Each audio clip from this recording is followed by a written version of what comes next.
would y'all vote for someone that's a 34-time convicted felon? Well, we're not voting for him because he's a felon. We're voting for him because we believe that he's going to take America to the right place. You're not voting for him because he's a felon, but yet you're wearing T-shirts that says, I am voting for the felon. Right, because the left loves to point out that he was convicted 34 times of a felon. So what are we going to do? Hey, we're voting for a felon. But that's not why we're voting for him. Okay. You know, and the other thing that goes, you know, the sincere question I have for a lot of Democrats that no one has seemed to have an answer for yet. Well, how did Biden get 81 million votes? There's like 20 million votes that are missing. Now, I'm not one to say that the election was rigged or stolen in 2020, but it raises a lot of questions when he had 81 million votes in 2020. Everyone's saying it's the most free and fair election we've ever had.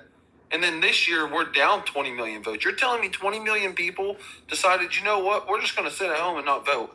I'm actually tending to say yes. I mean, when I see how many African Americans voted for Kamala Harris, how many Hispanics, voted for Trump, rather, how many Hispanics voted for Trump, it's a good chance that some of them didn't want to really go down there and vote for Trump, but they really despised Kamala Harris. I could see it, yeah.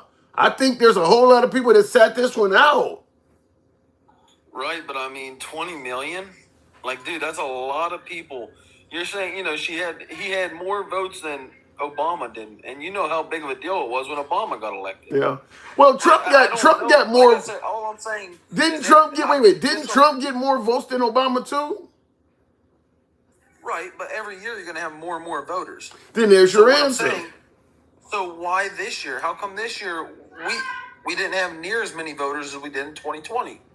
I mean, to me, the answer seems obvious. When you look at Trump, he campaigned probably for damn near a decade. I mean, when he came down the escalator in 2015 and began campaigning for the nation's highest office, he has not stopped campaigning since that point. He held rallies throughout his first presidency, throughout the offseason as a citizen, and continued. I mean, so Kamala Harris been holding rallies for about 107 days. So when you talk about why only so few people with Kamala Harris, a lot of people, that was one of the most popular complaints about her is, we don't know what she stands for. We don't know who she is. She's only had 107 days. So then would you say that was on her for not coming out and, you know, explaining herself enough? No, it's on fucking Biden.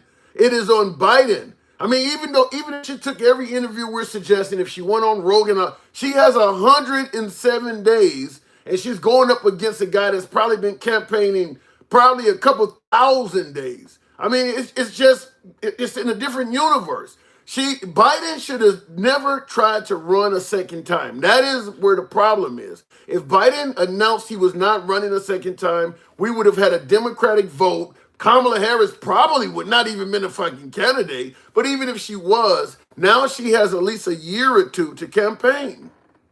Okay, so on that point, so you're blaming it on Biden. Yes. But why didn't other people run against him? Why did people not come out and tell America what his state of mind really was? Why try to cover up that the dude's an old man that needs to be in a nursing home? Lord APOC, appreciate that. I think there were some lower level people that did that, just like I don't favor a lot of Republicans not coming out and actually holding Trump accountable for January 6th and some of that shit. People don't want to go against the head of the party.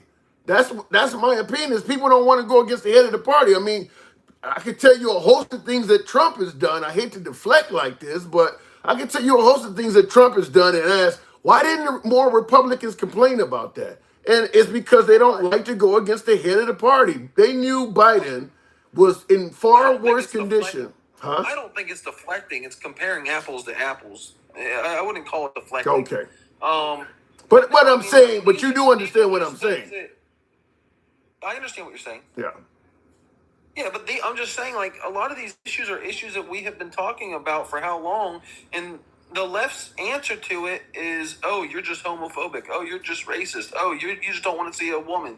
You know, you're misogynistic. Like, nobody took our concerns serious. And I agree with you 100%. And this is where you might think of it as deflection. If Trump had a loss, you and I would likely be having the same conversation about why Trump lost, because it would be the same thing. A lot of Democrats had a whole lot of concerns about Trump and the Republican Party. You guys ain't really took the Democrats' concerns seriously either. It's just that people are more concerned with what the Republicans are fighting for than what the Democrats are fighting for. But it's not like the Republican Party is taking them. I mean, like I talk on the show all the time about Trump offering to get a police immunity from prosecution. I don't get a lot of sympathy from the right on that. So what? Just behave. Just comply. So I do agree with you that the Democrats were ignoring kitchen table issues like the economy. People were pissed off about the border. They don't want their daughter playing against a guy in school. And the Democrats, including myself, I'm not going to put myself above that. I've even tried to indicate or downplay some of that shit. And it cost the Democratic Party.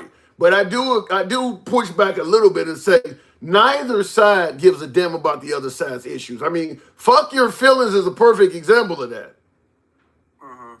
So do you think the Democratic Party is going to stay as woke as they are now? I mean, just No. simple things, and let's be No. realistic about it. No, it's not. No. Being able to say, what is a boy and what is a girl? Just simple stuff like that. No. Do you think that the Democrats are going to stay as woke as they are right now? Or do you think that they're going to try to come back to the center and be like, all right, listen, if you were born with a ding-dong, you're a dude. If you're born with a cut, then you're a female. When you lose as bad as they have lost, you would be a fool to stick to the same issues or take the same stance on some of this stuff that you took in 2024. My guess is they'll still feel it, but just like defund the police or socialism, during the Obama administration, they realized socialism was a demonization word and it was really hurting the party. So you started having less and less Democrats using that word, just like defund the police. They realized that was really hurting the Democratic Party. You don't hear any main Democrats talking about defunding the police. And some of the transgender issues, I think, will ultimately go that way. But like I told you a minute ago, if Trump had a loss, you would probably have a Republican Party saying the same thing. From now on, I don't want anybody talking about we won the 2020 election or some of that same stuff, like Haitian migrants, all of that stuff, you guys would be saying the same thing. But because you won, you don't have to worry about that. But yeah, I agree with you. The Democrats did not listen they weren't listening to some of the main issues coming from a lot of voters. Right. Well, I think they were listening. They just weren't taking it serious. Shit, what's the difference? When you sit here and you deny that there's a issue at the border for the first 3 years of your presidency, and then you decide the last year, hey, there's an issue. Because, and you're just trying to, at that point, it looks like you're just trying to get us to vote for you. You don't really believe it. And you can say, well, the Republicans are the ones that stopped the border bill. Well, no, they did. I mean, there's more to the story than, you got to look at why did they stop that bill? You still put a number on how many people you're allowing to come into the country before anything takes effect. I don't buy that. Let me just say this. By the time that border bill came out, 3 years into Biden's administration, listen, Trump had his eyes on the prize.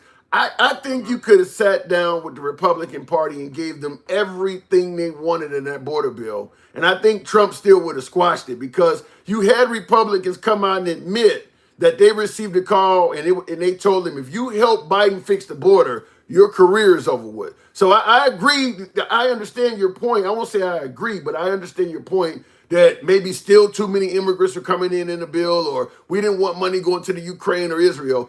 But in my opinion, that was just an excuse to shoot the bill down. They didn't want a successful bill, a successful bipartisan bill, because Trump was going to run on immigration. And if all of a sudden it's settled, that's going to take away one of his core promises to run on. And he won a lot of votes based on Biden's open border issue. So no, we can talk about it wasn't good enough, but they didn't want it to be good enough. Right. I can understand, and I can't totally disagree with you on that. But part of it is, I think a lot of people had their minds made up already. At the time that border bill came out. I mean, if we're being honest, a reasonable person would have been like, listen, why did you wait 3 years in to do something? Even if that border bill would have passed. Yeah. I don't think that that's what made people go for Trump in any way, shape, or form. I Yeah, think buddy. it's a combination of a bunch of the things we've been mentioning, such as woke issues. I didn't realize how, even though there's so few transgender in this country, so few of them actually trying to play on biological things. I've been downplaying this the whole time, but I didn't realize how many folks are like frightened of this happening. I mean, I've said it on my program several times, like well over 99% of schools in America are not dealing with this. But yet there's a large portion of the voting constituency that believe it's going to be a major problem. So even though it's not happening, perception is reality. People were voting based on it. Right. And one of the last things I would say, I think another thing is too, like, they made it seem like there was so much more energy for Harris than what there really was. And I think that made a lot of Democrats comfortable to sit this one out. Like the ones that did sit out, I do feel like a part of that may have been because they felt as if there was so much energy for Harris that their vote really wasn't needed, if that makes sense. Could be, could be. I mean, just like, well, you got to keep in mind that's the goal, is to make it sound like your campaign is the driving force. I mean, remember Trump said he had the largest inauguration in history, and he then later said he had a crowd that was bigger than Martin Luther King's "I Have a Dream" speech. That's kind of what they do. And you and I have spoke about this before. You know, Trump, he exaggerates everything. You know, it's there's no reason to exaggerate it. Just be honest about it. Things are already bad enough. You don't have to exaggerate, like the numbers at the border, or you know, like you have a big enough crowd. You don't have to exaggerate how big it is. You know, but when you, I can only imagine what that guy. I can only imagine what that guy used to tell girls when they asked him how big's your dick. I mean, his exaggeration is off the chain. I'll give you the last one. Go ahead and wrap it up. Go ahead and I'll take us home. And what I'll say on the last thing too is, like, you know, I'm from Pennsylvania, and the last 2 years, I mean the last two elections, you drive around, all the support you see is for Trump. Very rare did you ever see Biden support. Very rare did you ever see Harris support. You know, I think the Democrats next time need to be more open. You know, if there's that many people that support the Dems, put more signs up in your yard. Show, like, don't be afraid to say who you vote for, because, you know, I think one of the things that led us to believe that the election may have been rigged in 2020 was all you see is support for Trump. You never see these crowds. You never see these signs for Biden. But then when you win an election by 20 million votes, I mean, you're having 20 more million votes than, you know, any other Democrat. Like, it just raises concerns. So yeah, but you know something, I will say I can understand people who saw that election and was concerned. But when you got Trump on television in 2020 on the night of the election talking about you've already won, and below him there's a ticker showing the votes are still coming in. I think Pennsylvania was at like 20% because Chris Christie was on ABC that year, and he's like, he shouldn't be on TV doing this yet. I mean, and then of course you've had Dominion voting machines. I mean, it's pretty clear that even though that 2020 election may not look right, Trump's exaggerations, Trump certainly lied about stuff that he had no reason to say, such as I won by a landslide. Even with his term this time, I don't think we'll ever see any proof that he actually did some of the things he said in that election. So, in my opinion, what he said to the American people is also election fraud. You have no right to be on TV saying all this stuff. Right. No, I mean, yes and no. I don't know. Like, the problem is, I truly feel that in his heart, he believes that he won that election and he won it by a landslide. Like, I truly feel. Yeah, but at what point? I think a lot of that is because you don't see the support for the Dems like you do for Trump. But you have an attorney general in Jim Barr. You got every governor. At what point will you accept what people are telling you? You hired your own third-party agency to do a recount in Georgia, to do a recount in Arizona. They're coming back and telling you lost. I mean, is it a case where you say that, I don't care who tells me, I don't care what investigate, I'm just not going to believe it? Because you got everybody that is on his side. All of the Republican governors, all of the Republican Senate, everybody that served on his administration, his own vice president, his own attorney general, his own top cop. They're all telling you, we looked into it, you lost. So, I mean, like, shit, how do you get the guy to believe what's going on? Do you think her VP pick, and I'm sorry, I know we already said the last thing, just one last question, and I promise you I'm done. Do you think her VP pick had anything to do with maybe why she lost? When I ask that, I want you to keep in mind, you know, when Trump came out and he was saying that they were doing ABs after they were born, you know, it did come out that that wasn't necessarily true, but they did have no limits in Minnesota, for example, on when you can have an abortion. So, you know, if a woman, I don't just to answer your question real quick. I don't think Tim Walz helped her campaign out at all. I do got to move it on, but I don't know if her pick hurt her, but I don't think he helped her out in any way, shape, or form. Appreciate you coming through, man. Right on. All right, and I will say in continuation of what I was discussing with my last caller, most likely the governor of Pennsylvania would have been a better pick. I do believe that the governor of Pennsylvania would have been a better pick, but they opted to go against him, probably because he was Jewish. And before I go to the next caller, I will just say this. When you only got 107 days to campaign against somebody that's well-known, well-liked, at least by the Republican Party, and they've been campaigning for, 10, 15 times as long, it's an incredible feat to overcome. I mean, regardless of how we want to look at it, Kamala Harris was not a very popular candidate. I wouldn't hesitate to say even someone like Michelle Obama, everybody thought she could win. Even she would be somewhat challenged when you can only campaign that short period of time. Now, she is known more than Kamala Harris, though. That would help out, is that Michelle Obama, people do know who she is. They've known who she is for over a decade. Nobody really knew who Kamala Harris is or was. So you got 107 days to get out there and do that. That's really challenging. You'd have to be really fucking likable to make that move that quick. And yeah, look at the comments. I'll continue on with the program. Tap the screen, get the likes up to about 20,000. You know how we run the program. We do not block, ban, or censor anyone. We are indeed MAGA friendly. You always grab the MAGA hat. I gotta get more, and I gotta get the 47. I gotta get the 47 because he is the 47th president. So I do want to say, though, we don't block, ban, or censor. We have always been MAGA friendly from day one. We always will be. Nevertheless, liberals are welcome as well. I will ask that you tap the screen, smash that like button on YouTube, vertical and horizontal, and I'll go to the comment section. J.D. Vance is a great guy. I've met him a few times.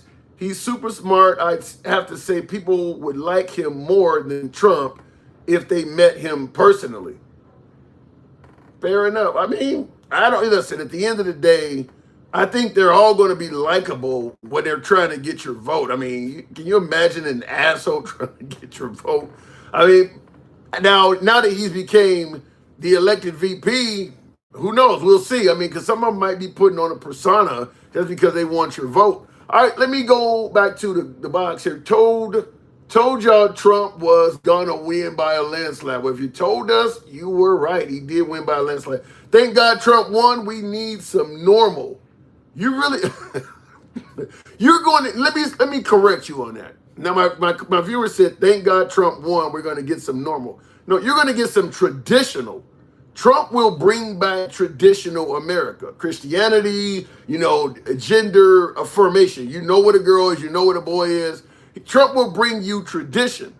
Normal? No. A president in office using all kinds of slang and cuss words to describe other Americans and calling towns shitholes, that ain't normal. That's not normal. You'll get tradition out of Trump. You're not going to get normalcy. And I see in the comments, a pimp, Furback says racism is yours, you're going to get out of him. Let me go back to the box. You're not going to get normalcy out of Trump. I can tell you that much. Continue on with the program. Lord APOC, good evening or welcome to the program. Why did Kamala Harris lose by so much? I got other topics I want to discuss, but this one is a concern. Lord APOC, good evening. How you doing? I'm doing good. Why by so much? Why did she lose by so damn much? Personally, I think it was just the message, the platform. What do you mean? The reason why, not to go off base of the question at hand, the reason why I requested is the 2020 and the election counts and votes that was made in the previous call. I want to entertain this thought because I've been waiting so patiently for Okay, this election. hold on. I'm gonna let you get into it. I just want to respond to one comment real quick on YouTube horizontal. Somebody said we don't want normalcy if Megan Thee Stallion is normal to you. We don't want it. So you want Kid Rock, the guy who goes out and shoots up beer cans, but the twerking Megan Thee Stallion is too much, huh? All right, I get it. The guy who shoots up beer cans because he don't like the person on the front of it. That's what you want. But when it comes to some twerking, some African American rapper that just goes out there and shakes her ass around like the old Elvis used to do, all of a sudden now you don't. Keep going. All right, let me hear what you got, Lord. Okay, so I've been waiting patiently for this election because the vote counts when it comes down to the quote unquote stop the steal kind of angle from 2020.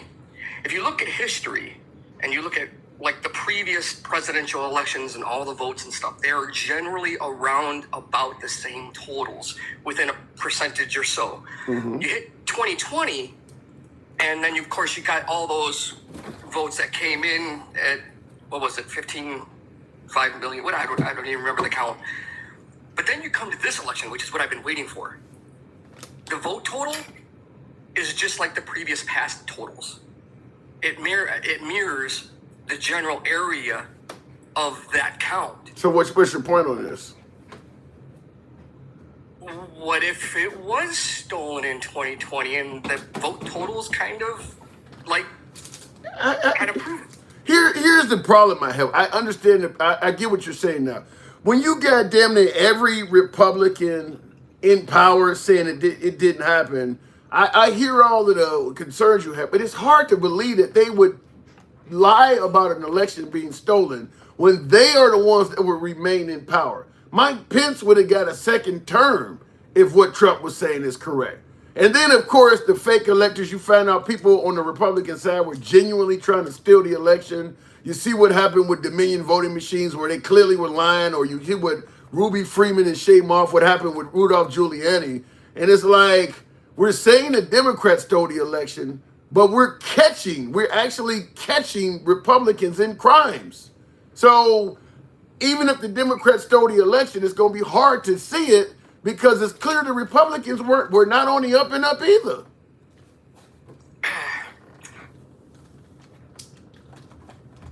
You get my point? It's strange to me. It is what it is. Okay, you breaking up or something's going on. Say that again. I get your point. It just the totals of the vote counts between all the years that passed, 2020, and now that we have the totals coming in from this year, mirroring up with the previous past minus 2020. It just seems strange. That's all. Yeah, I can work with strange, but I will say this: if we were focusing on the concerns you have about the vote totals, and we didn't have all of those Republicans making all that other stuff up, we could entertain your argument with a lot more clarity. But once you start catching Republicans making up stuff like the Dominion voting machines and Ruby Freeman passing around vials of crime, once they started adding all those lies in there, even if what you're saying is true, the credibility is lost because there's so many folks that have been caught documented lies about the election coming from the Republican Party. Right on. Yeah. Anyway, as for Kamala, yeah. I don't know, the message, I don't know, it just seems to be off, and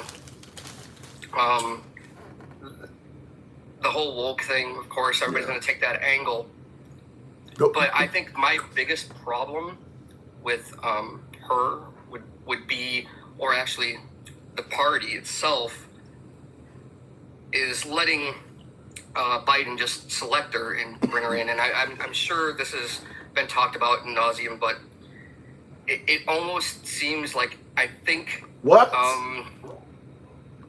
They got you... I almost... I saw a violation. I don't know why that popped up. Keep going. Yeah, I know, that was weird. That's very weird. I think they would have had or let me ask it this way. Do you think they would have had a better shot if they were actually able to do a a primary for a candidate. Not with Biden stepping down so late. That's one of the problems, that one of the benefits that Trump had is that he was a very well-known candidate, and But who you don't think Kamala was known? no, hell no. I mean, she was a senator for a short period of time, and before that, she was in California politics. She was also the vice president. I don't think people know Mike Pence. I don't think people really knew Al Gore. The vice president don't get a lot of attention like that. Interesting. I don't know a lot about Mike Pence. I mean, he was governor of Indiana, but I mean, I don't think most Americans really know a lot about his policies. I'm a political junkie, so I guess I couldn't. Well, wouldn't yeah, know. yeah. But the point I'm making is, Kamala Harris and Tim Walz ran for 107 days. If there had been a Democratic election to pick somebody, now that person is probably running for about 40 or 50 days. I mean, you're going against somebody that's been running for probably 2,000 days or more. I mean, Trump's been running for president since he became the candidate in 2015. He has never stopped holding rallies. You're going against that in 40 or 50 days, it's just not possible. Then if bringing her in as an unknown candidate, then the only thing you'd have to go by is the message and their track record. And there's no time for her to correct it. That's also another point, is that you say track record. When you say track record, you got Trump out there saying Kamala Harris is for, anything. He can just throw anything out there. You don't have enough time to correct some of that stuff. We know everything Trump says about the Democratic Party is not honest. Everything the Democrats say about him is not honest. But you don't have enough time to correct his lies if you're only out there for 100 days.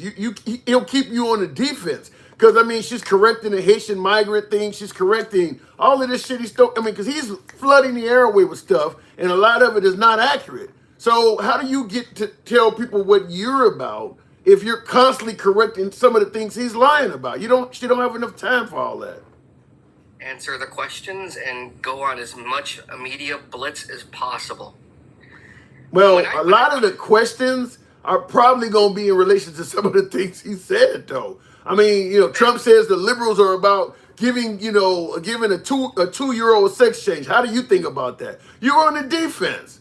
You ain't telling them about yourself now. You're correcting things that he's saying. That's the fault of the media then. Because when she went on Brett Baer, it was all questions on her. And then Brett would press her on those questions. So that would be the fault of the media not posing the right questions so the people can get to know her.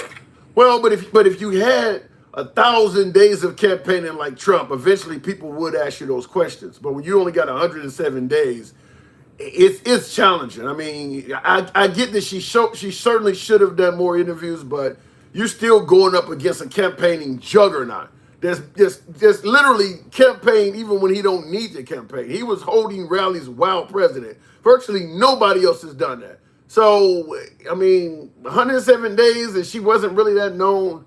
The battle. What do you think about the times where she actually took off? Especially near the end, and especially near the end of the campaign, when she took off a day or so. It wasn't helpful, but I don't think it made much of a difference. I mean, it wasn't helpful for her to do that, but I don't think it made much of a difference. I mean, like I said, even if she had worked every day, because Trump was working every damn day, you're just not gonna catch up to this guy. Right on. All right. Appreciate you coming in, Lord. I love you, brother. Hey, sentiments exactly. Doors always open to you. Good conversation. Thank you. All right, moving on with the program. Middle class isn't Westmont, Canada. What are you talking about? The excuses are hilarious. Says, what is this? Says, we all we got. I like, isn't that the last guy that said we all we got? Didn't he get shot on the top of a rooftop? Said something followed by, am I my brother's keeper? We all we got. CMB. Looking in the comments, how much did you get in ERTC and PPP? I didn't take out a PPP loan. And by the way, coming from the inner city of Chicago, I was literally surrounded by folks, man, you better get some of this money. You know, people lying on applications, shit like that. When I say I don't have a criminal record, damn it, I don't fuck around with crap. I just believe in being a law-abiding citizen. And by the way, for folks who did get that money, I want to say this. About a year ago, Biden signed into law an extension in regards to the statute of limitations. So they put it at 10 years so they can get you for PPP fraud from those COVID loans up to the year, I think it's 2032. I think it's 2032. So you remember when he hired all those IRS agents and people were, in my opinion, they probably hired those agents to look into getting some of that money back. And now that you got a Republican in office, you know Republicans don't like people ripping off the system. It wouldn't surprise me if all of a sudden you had a lot of people in the hood paying the price for those phony, fake PPP loans. And under Trump, I'm pretty sure MAGA would be applauding the hell out of that. Going in the hood, arresting people for fraud, I think you'd get a lot of applause from MAGA. Let me go back to the box real quick in the comment section. I do wanted to bring up, and I appreciate you folks that are holding on. Randy, good evening. Welcome to. Why did Kamala Harris lose by so much? That's the damn question we're asking. Why did Kamala lose by so much? And by the way, folks on TikTok, let me know if the live is having any issue, because if it is, Randy, good evening. You got a loud background. Can you hear me?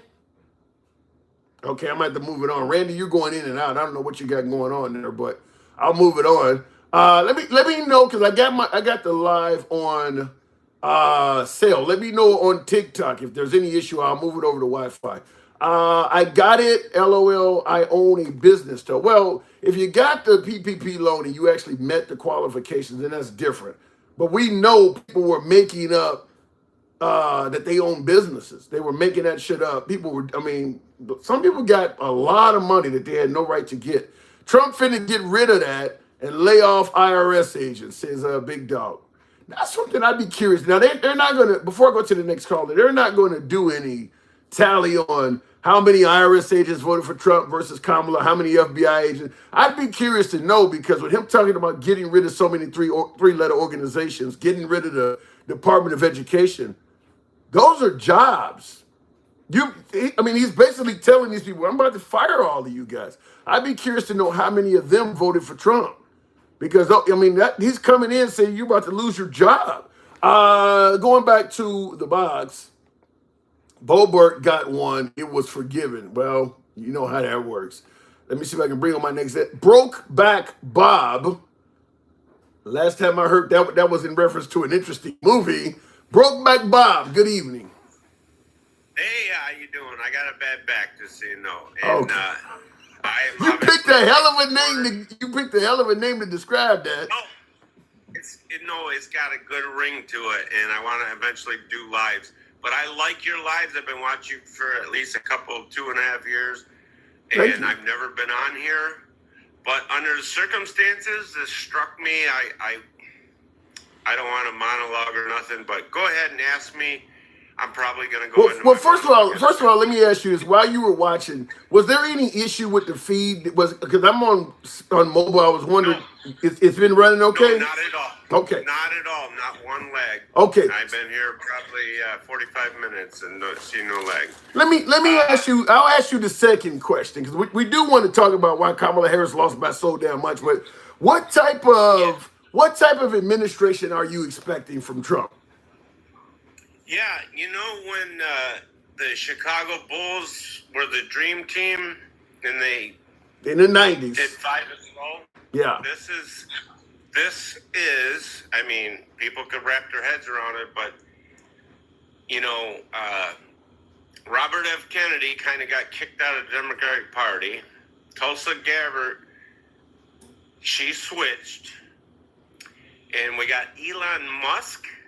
That doesn't care about money, doesn't care about if he makes money or not. He doesn't. I already saw what he said. Elon Musk doesn't care about making money. I mean, you realize how much, that's like when Trump said, I'm going to be the president for America and I'm not going to be running my businesses. That didn't turn out very well. Elon Musk cares about money, but keep going. Well, I don't know. I think he's got enough money he doesn't care anymore, and he's trying to make a statement. Rich people never have enough money. I mean, some of the wealthiest people out there are talking about, I don't want to pay more in taxes.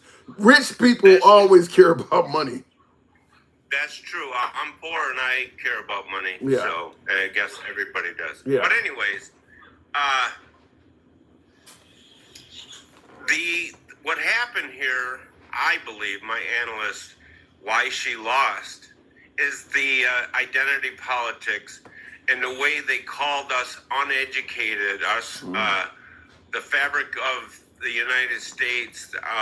They didn't target the blue collar workers. This is a switching. I don't know if this is a party switch, but if they're going to belittle those people, this really shows. And I don't know why 16 million people didn't get up to vote after they spent $1 billion on this campaign.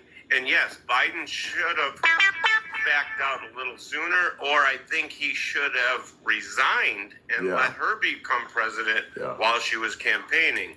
But anyways, the labeling, and the mustache man labeling and all this, and the fear mongering. I mean, we all play the political football to try to appease the people, but obviously Trump is a badass, and he's took a bullet. I mean, the guy ain't stopping. He doesn't need. I know. It was just crazy. Let me just interrupt you. Hold on. Let me interrupt to say this, because Trump was saying, same thing. He took a bullet for this country and all that shit. He was blaming that on the Democrats, as if a Democratic voter tried to take his life 3 times. I just think that the guy is very intelligent in terms of knowing how to spin things to make himself the victim. The same thing with the Democrats tried to lock me up. Hell, half of the people that are accusing you of being guilty for January 6th are Republicans. But he was able to spin it all to portray it as Democrats versus him. And even if the person is a Republican, like Liz Cheney, by the time he got done with Liz Cheney, people were damn near calling her a Democrat. So he's great at spinning it to fit the narrative. But listen, though, the thing about what the pew or what his political beliefs were doesn't really matter. It matters about the. Then why lie about it? If it doesn't matter what the pew-pewers political beliefs are, then why are you going around saying it's the Democrats that are trying to take your life? No, we're not saying that. He was saying it. Trump was saying it. Secret Service should have never had somebody on the roof. It has nothing about if he was a Republican or Democrat, doesn't matter. But we all know that this was something weird, and it got led to this point. That's crazy, and we should all raise an eyebrow to security of our political people running. And but I go back to what you said.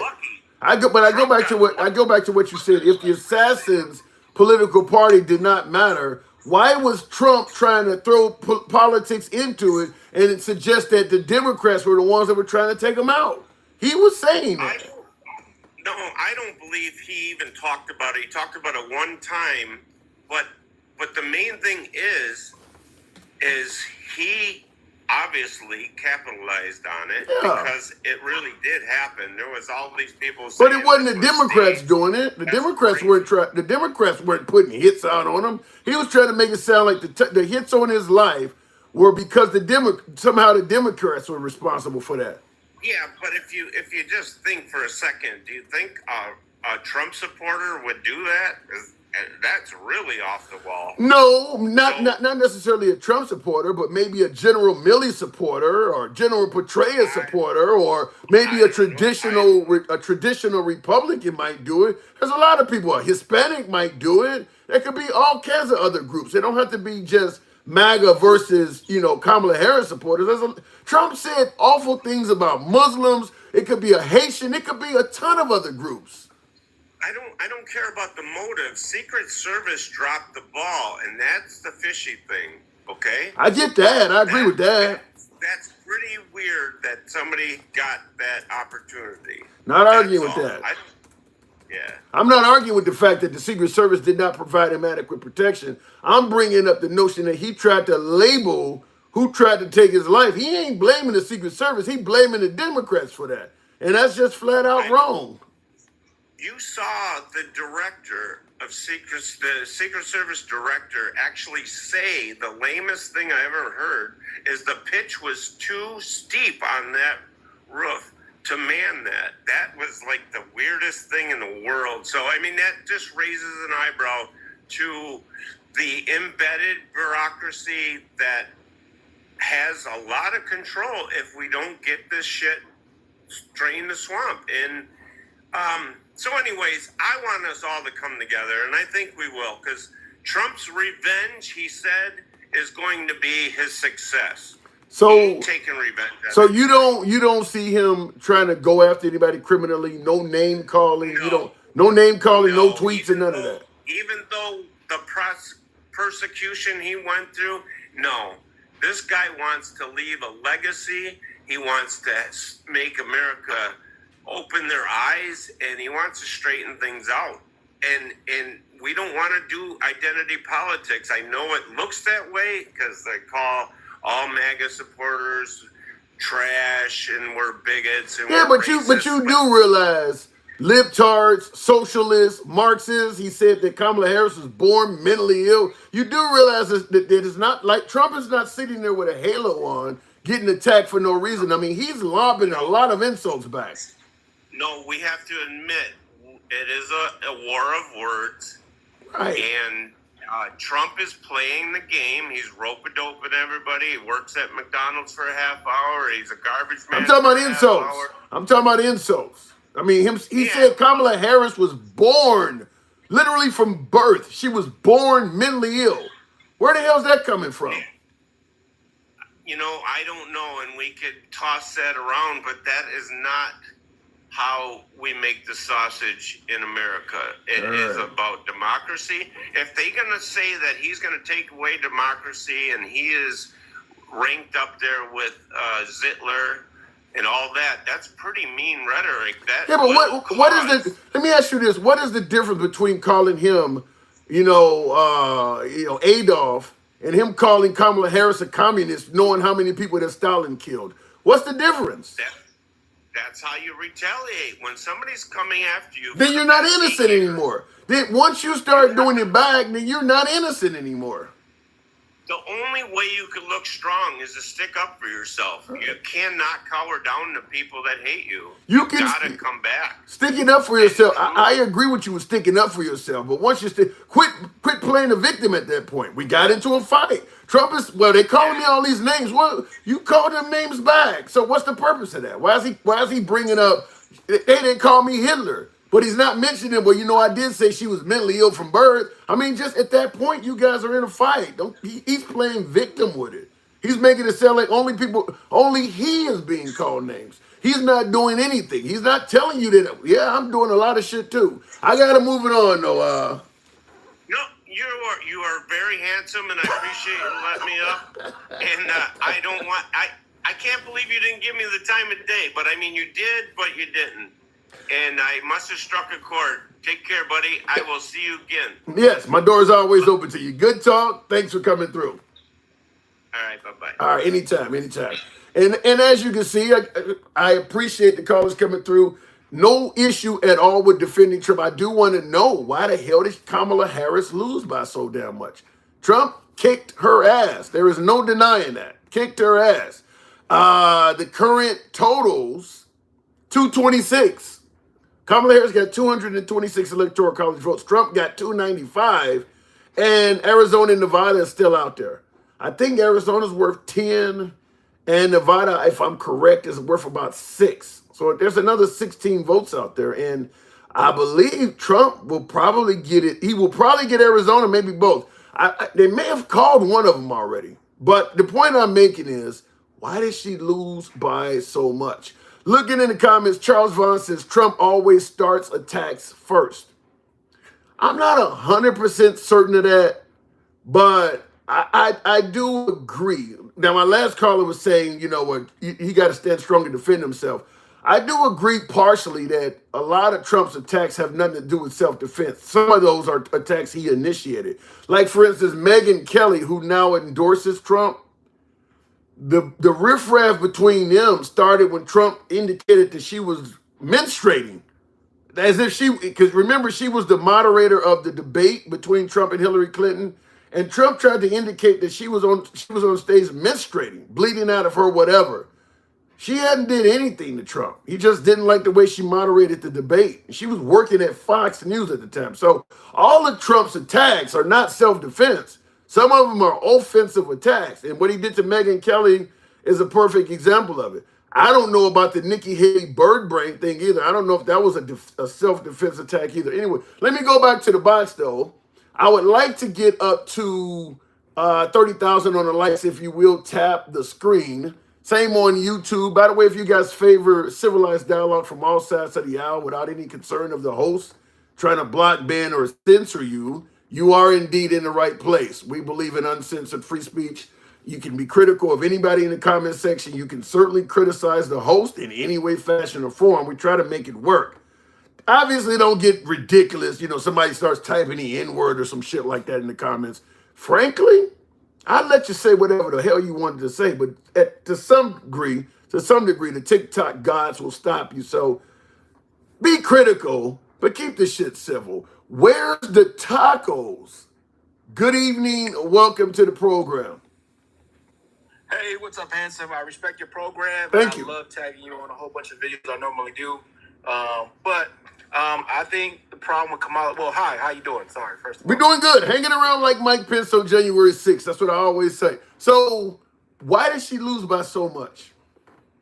I think there were two major points. I think she lacked authenticity. That's number one. I can explain that one. I don't think you need to, but I'll listen to it.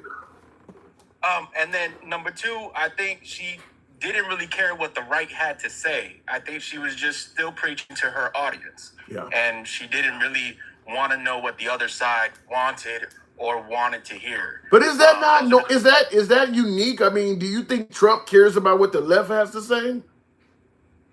I think he does, but I think the problem with the left is that they pretty much control the media. And if you look, I've mentioned this before on your the last time you let me on. If you look at YouTube and you look at who was being broadcasted the most live, none of these news networks were even number one or top five being broadcasted on YouTube. It was actually a podcaster called PBD, and he's a very, it was down the middle, and essentially nobody was tuning in to the news to get any type of real reports.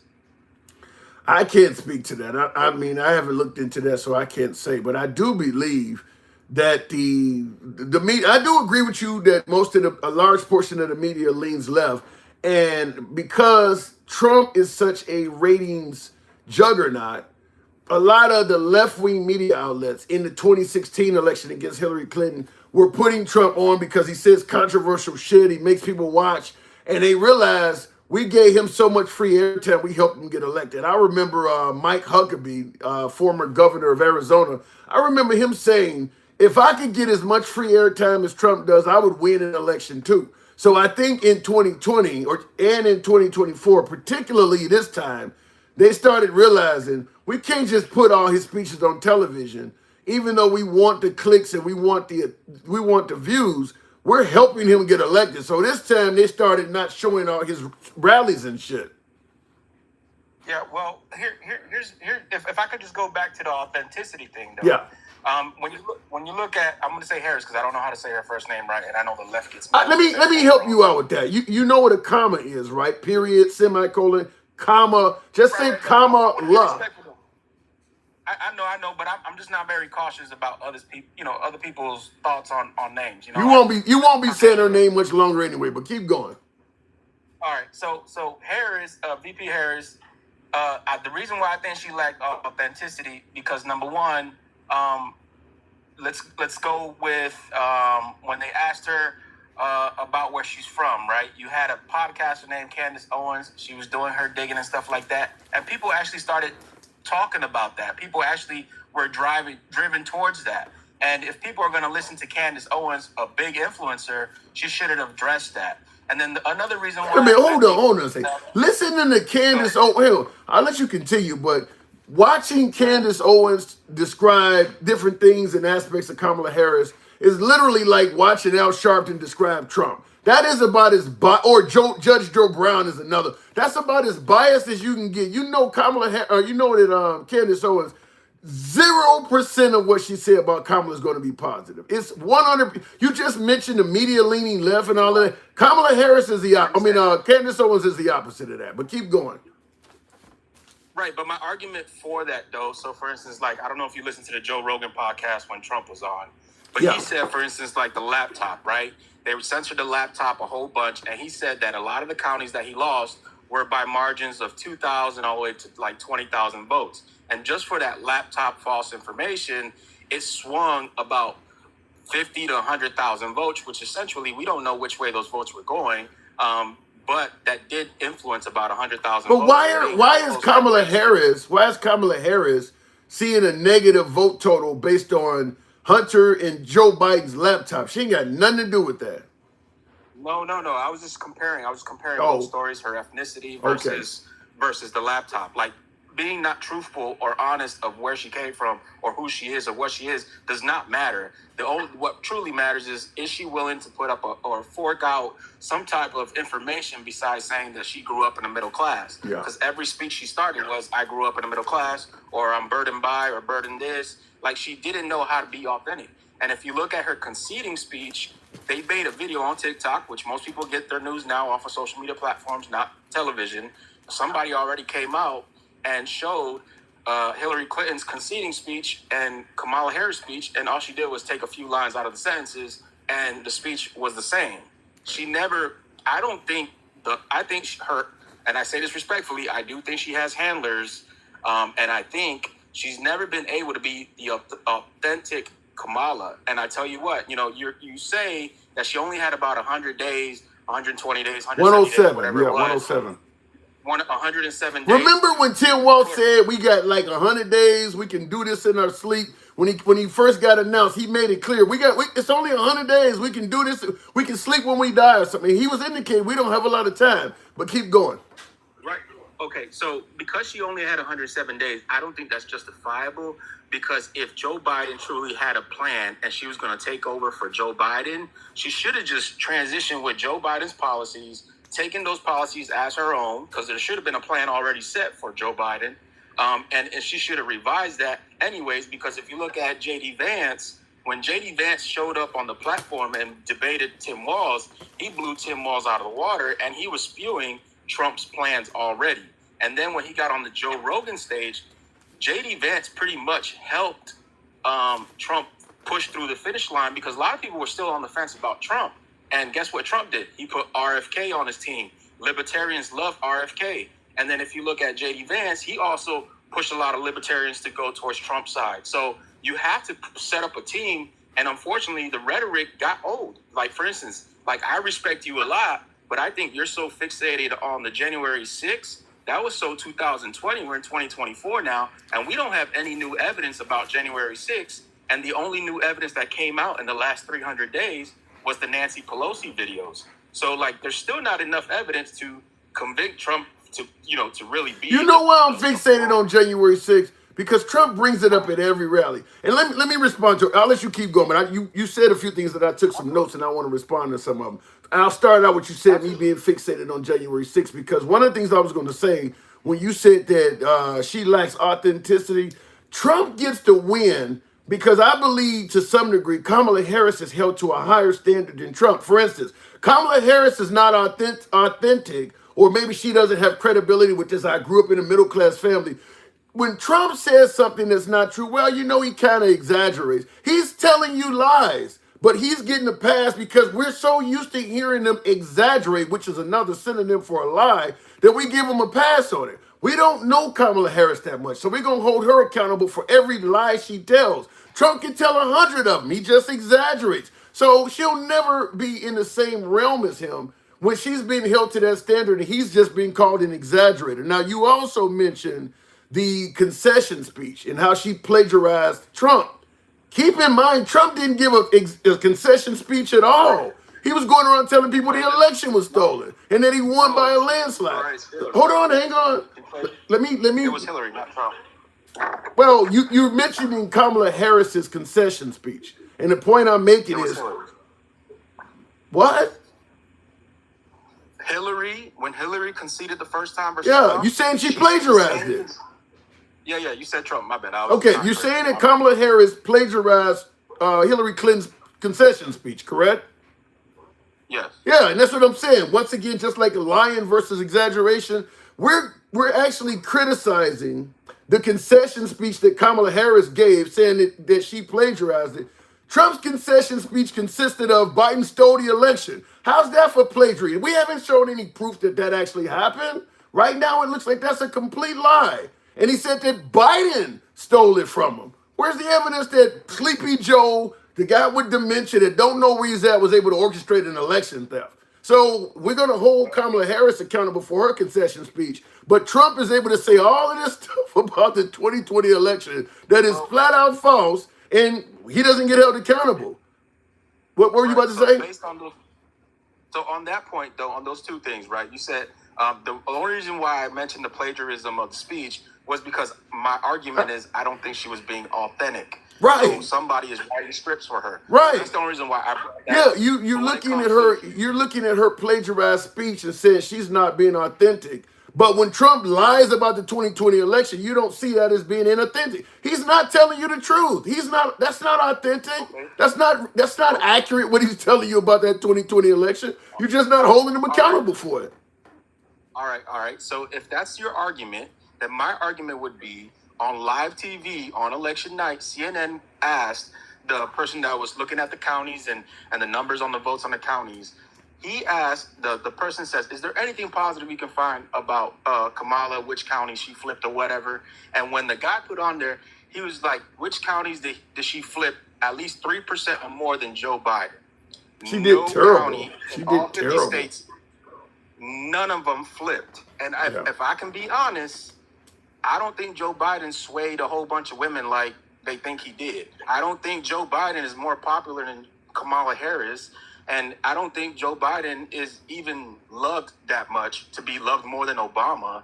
And you're telling me that Kamala Harris was endorsed by Obama, was endorsed by Michelle Obama, was endorsed Megan Thee Stallion, Usher, all these famous rappers, everybody came out. Even Beyonce came out for her. And you're telling me she didn't flip one county, not even in a Democrat county, where there's and look at this. Check this out. Chicago is a pro-black mayors, right?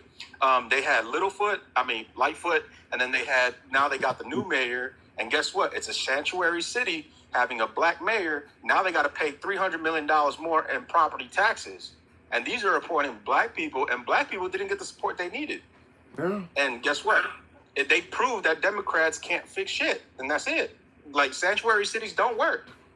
And I don't know. Well, I don't. And listen, at the end of the day, being a native of Chicago myself, I get the immigration issue they're dealing with in Chicago, but I disagree with your notion that sanctuary cities don't work, because what's going on in Chicago and what's going on in New York is not organic. You had Governor Greg Abbott of Texas, and to a lesser degree, Ron DeSantis of Florida, deliberately flooded Chicago to make a point with immigrants, and the same thing with New York. If those immigrants that were coming across the border had been, they were given court dates because they pled asylum and they could go anywhere in the United States and into their court cases, they wouldn't all be in Chicago like that. That was done on purpose by the Texas governor. So what's going on in Chicago, although it looks horrible, that didn't happen naturally. That was done to make a point.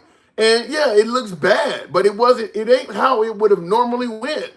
Greg Abbott and Ron DeSantis is responsible for that flooding of immigrants in Chicago and New York that you guys are complaining about. All right, so then how come it's okay for Chicago and Brooklyn and New York City to get all these migrants to be housed in all these hotels, but with the moment that Greg Abbott or Ron DeSantis dropped off immigrants in Martha's Vineyard, they were kicked out within a heartbeat? And they're all three are Democrat. Well, How's that then fair to you guys? you got to blame that on the people of Martha's Vineyard, I guess. But I'm just simply saying, once again, No, you gotta blame that on once again, Democrats. even the They're all Martha's Vineyard thing, what you're talking about, Martha's Vineyard, that was another attempt to do what they did to Chicago and New York. The immigrants themselves didn't come to America all saying, we want to go to Martha's Vineyard. That they was trying to make a point there too. And Martha's Vineyard just simply said, we're not going to let you do here what you did to Chicago. You and can you say don't see it's the right or wrong, hypocrisy. but that's what they were trying to do. You don't see the hypocrisy there though on the Democrat side. Explain it to me. All right, so you're saying that Martha Vineyard said, no, we're not doing this. We're not going to take them in. But Chicago didn't say that. New York didn't say that. Now How you big got is Chicago and New York to Martha's Vineyard? say that one more time. How large is the area of New York and the area of Chicago to a place like Martha's Vineyard? I mean, Chicago can handle this influx. New York can Martha's Vineyard take all those people in? Listen, that defeats the point. Chicago's already filled. You got 3 families to 1 house. I've been to Chicago on Humboldt Park. Chicago has houses that are 3 families to 1 house already as it is. Okay, so what's your point? Don't you think Texas Governor Greg Abbott knew that? He didn't give a damn about it. He was trying to flood Chicago. All right, but his point wasn't just to flood Chicago. His point was that sanctuary cities do not work and it's unconstitutional, man. We can go back and forth about that, but I'm sure the sanctuary city issue, as you say, sanctuary cities do not work. That wasn't the complaint from most sanctuary cities until they did that. I mean, sanctuary cities go back way before Texas Governor Greg Abbott flooded Chicago, and I didn't hear what they weren't working like that because the people were spread all around. Because it was a car salesman's pitch, man. When a Democrat comes in, oh, we want to help the poor, we want to help the poor, but the only time we help the poor is when China comes rolling down L.A. and San Francisco or California, wherever the hell Xi Jinping came in. Like when he came in, like they cleaned up the streets. There was no homeless people in California to be seen. When a communist dictator comes in, and they cleaned it up very fast. You know what I'm saying? So it's like these Democrats tell you that they're going to be a sanctuary city so they can win Hispanic votes. And unfortunately, if you would have had 4 more years of Kamala, I bet you that 20 million or 10 to 20 million would have been triple that number at the end of her 4-year term. And to be honest, you know, I would love to help everybody, but we got to help our own first. I don't buy that for a minute. I'll tell you now. I agree with you that the border issue was getting out of hand, and if Kamala Harris stayed in the way they were going, it could have been a ton of more, and we couldn't have handled that huge number. But that whole notion, that part you finished off with, where we got to help each other out. When Obama was president, there was no money going to the Ukraine, no money going to Israel like that. We didn't have open borders under Obama because they say he deported even more people than Trump. And we didn't give a damn about Americans trying to get universal health care. The idea that we're going to get rid of all these immigrants and stop sending money overseas and help out Americans, there's no evidence of that. Because they were totally against what Obama was trying to do, which was primarily helping out Americans. The whole tuition forgiveness thing. Most of the recipients of that would be Americans. Any social program you come up with, from food stamps on down, that will help out Americans, the first thing this country says is who's going to pay for it. They're not, once this shit gets fixed under Trump, talking about the border, talking about the Ukraine money, they're going to still tell you, pull yourself up by your bootstraps. There ain't shit at the end of the rainbow. I'll give you the last word. Well, look, I don't. As a conservative, I do not expect handouts. Thank you. Then say that. Exactly. But hear me out first.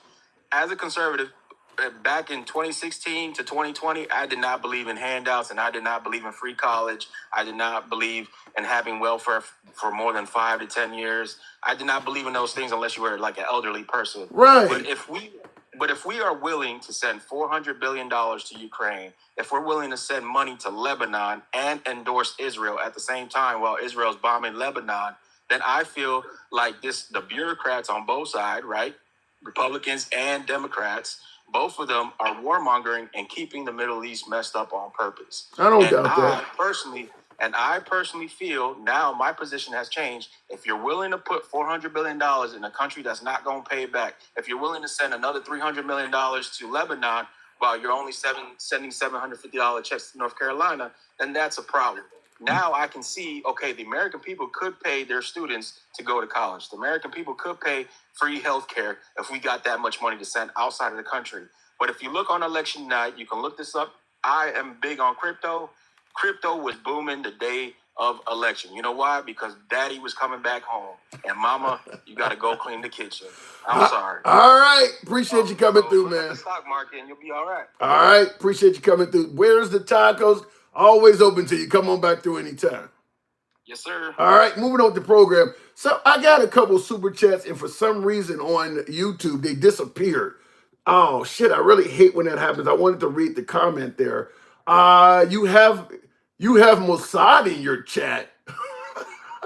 Tim, I can tell you because Lucifer tells me that. Mossad, you know, the Secret Service of Israel. Somebody said I had Mossad. Mossad ain't got time to come and listen to my shit. I owe some apologies to at least a couple people that sent the super chat because YouTube is not letting me bring it back up. And but I do see another, you know something, before I go back to the box. Hey, by the way, tap the screen for my TikTok viewers. Get us up to about 40,000. Getting old, you know, we got to put on the spectacles. Kamala wasn't elected to run for president. That's one. This is coming from Cave Teeth. One, Kamala wasn't elected to run for president. That's true. Number two, she was possibly the least popular vice president in history. I'd have to really think about that. I don't know about that one. Number three, because Dick Cheney wasn't very popular either. Number three, she called Trump's voters Nazis. I don't know if there's any relevance to that, and I'll explain it in a minute. And number four, her main campaign point was abortion rights. She could not change. She should have expanded from just abortion rights. I'll agree with that. But in regards to calling the Republicans, you know, servants of Hitler, I keep saying this. I don't understand why calling Trump or calling Trump supporters the Third Reich is wrong, but calling liberals Marxists, communists, socialists, libtards, all of that stuff's okay. I'm just simply saying, and I've said this throughout the Trump campaign. Do not engage in name calling if you don't like to be called names. I mean, you're throwing around all of this shit, but then when they called us garbage, oh my God. Do not engage in name calling if you don't like to be called names. I mean, Trump came on the scene from day one. What was the response? Don't vote based on emotions, vote based on policies. That's what they were saying when Trump ran in 2020. Well, why are people emotional? Because he's saying shit. Where did the term snowflakes come from? Snowflakes was created because he's saying shit about you and you're getting emotional about it. You can't handle an insult. You're a snowflake. But then all of a sudden, his supporters get called garbage, all of the ones that are calling people snowflakes, and now you've crossed the line. My sincere point is, do not call names if you don't like being called them. It's as simple as that. Because the liberals can respond to the whole, well, you called Trump or not. The liberals could say, well, fuck your feelings. Isn't that what you were saying when they were responding to all the tweets and mean insults? Fuck your feelings was the response. Your snowflake was the response. But now all of a sudden the liberals should curtail their insults. If you don't like being called names, don't call names. I'll say that. Michael Ryan, get ready for the most prosperous 4 years ever. Now, I like the sound of that. Kind of sounds like the term that Trump said in the beginning, you're going to get tired of winning. And I will tell you this, based on the tremendous red wave we just had, he lived up to that.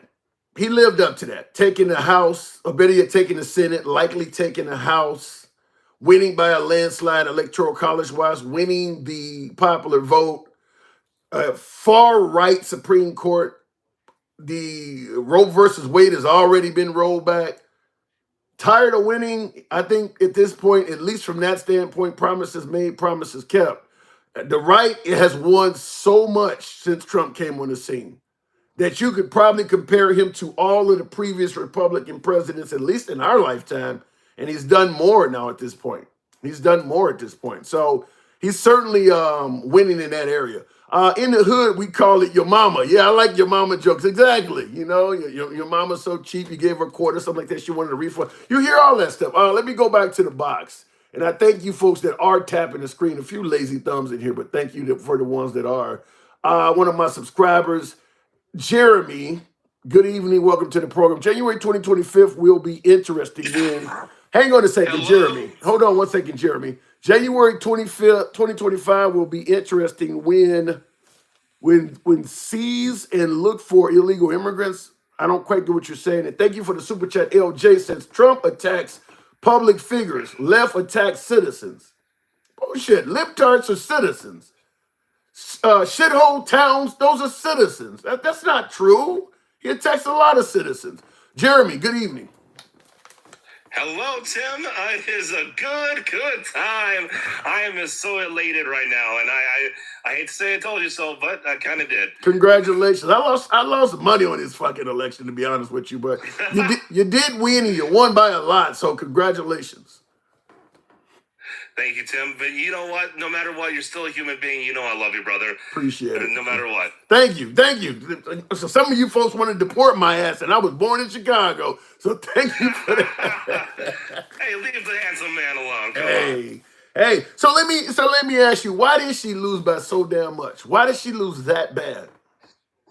Well, I think there's two major reasons. Number one, she only had really 6 weeks to really be the person on the ticket. Before that, it was Biden's stuttering ass, and of course she was the vice president. But again, it was really Biden that we were all looking at him and all of his mistakes and his gaffes. So when you have only 6 weeks to prepare, you don't really have a whole lot of time to really galvanize everybody. But number two, let's just be honest. Let's be honest here. She just didn't run a good campaign. She didn't. I'm sorry to say it, but her campaign sucked. It shamed men instead of uplifting them and encouraging them. It focused too much on just the abortion issue and not a whole lot else. And a lot of let me interrupt and say this. I think the liberals saw the abortion issue as, to some degree, catching up with the importance of the economy. Clearly, they were wrong. It's the economy, stupid. Shout out to James Carville. But I think the Democrats thought that abortion issue would be taken far more seriously by women than women actually took it. Yeah, a lot of women went for Trump. Yeah. That was kind of shocking, but it's true. And that's the thing. A lot of people don't realize there's a large religious a large proportion of the population, especially among women, that are actually religious.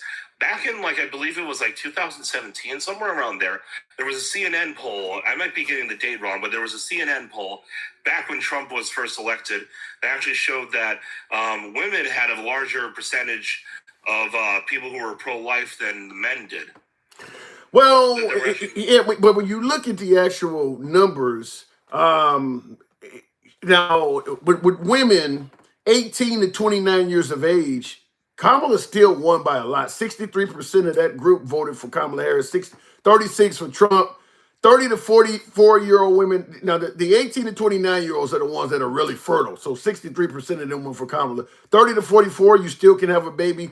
56% of them voted for Kamala over Trump's 41 as well. Now, at that point, when you started getting older and it was no longer an issue of whether you could get pregnant or not, 45 to 64-year-old women, only 50% of them voted for Kamala, 48 for Trump, and 65 and older, 54% of them voted for Kamala and 45 for Trump. So, and that's the only group where she really saw any daylight at all was with women. The rest of the groups, man, Hispanics, they all voted for Trump in higher numbers than they previously had.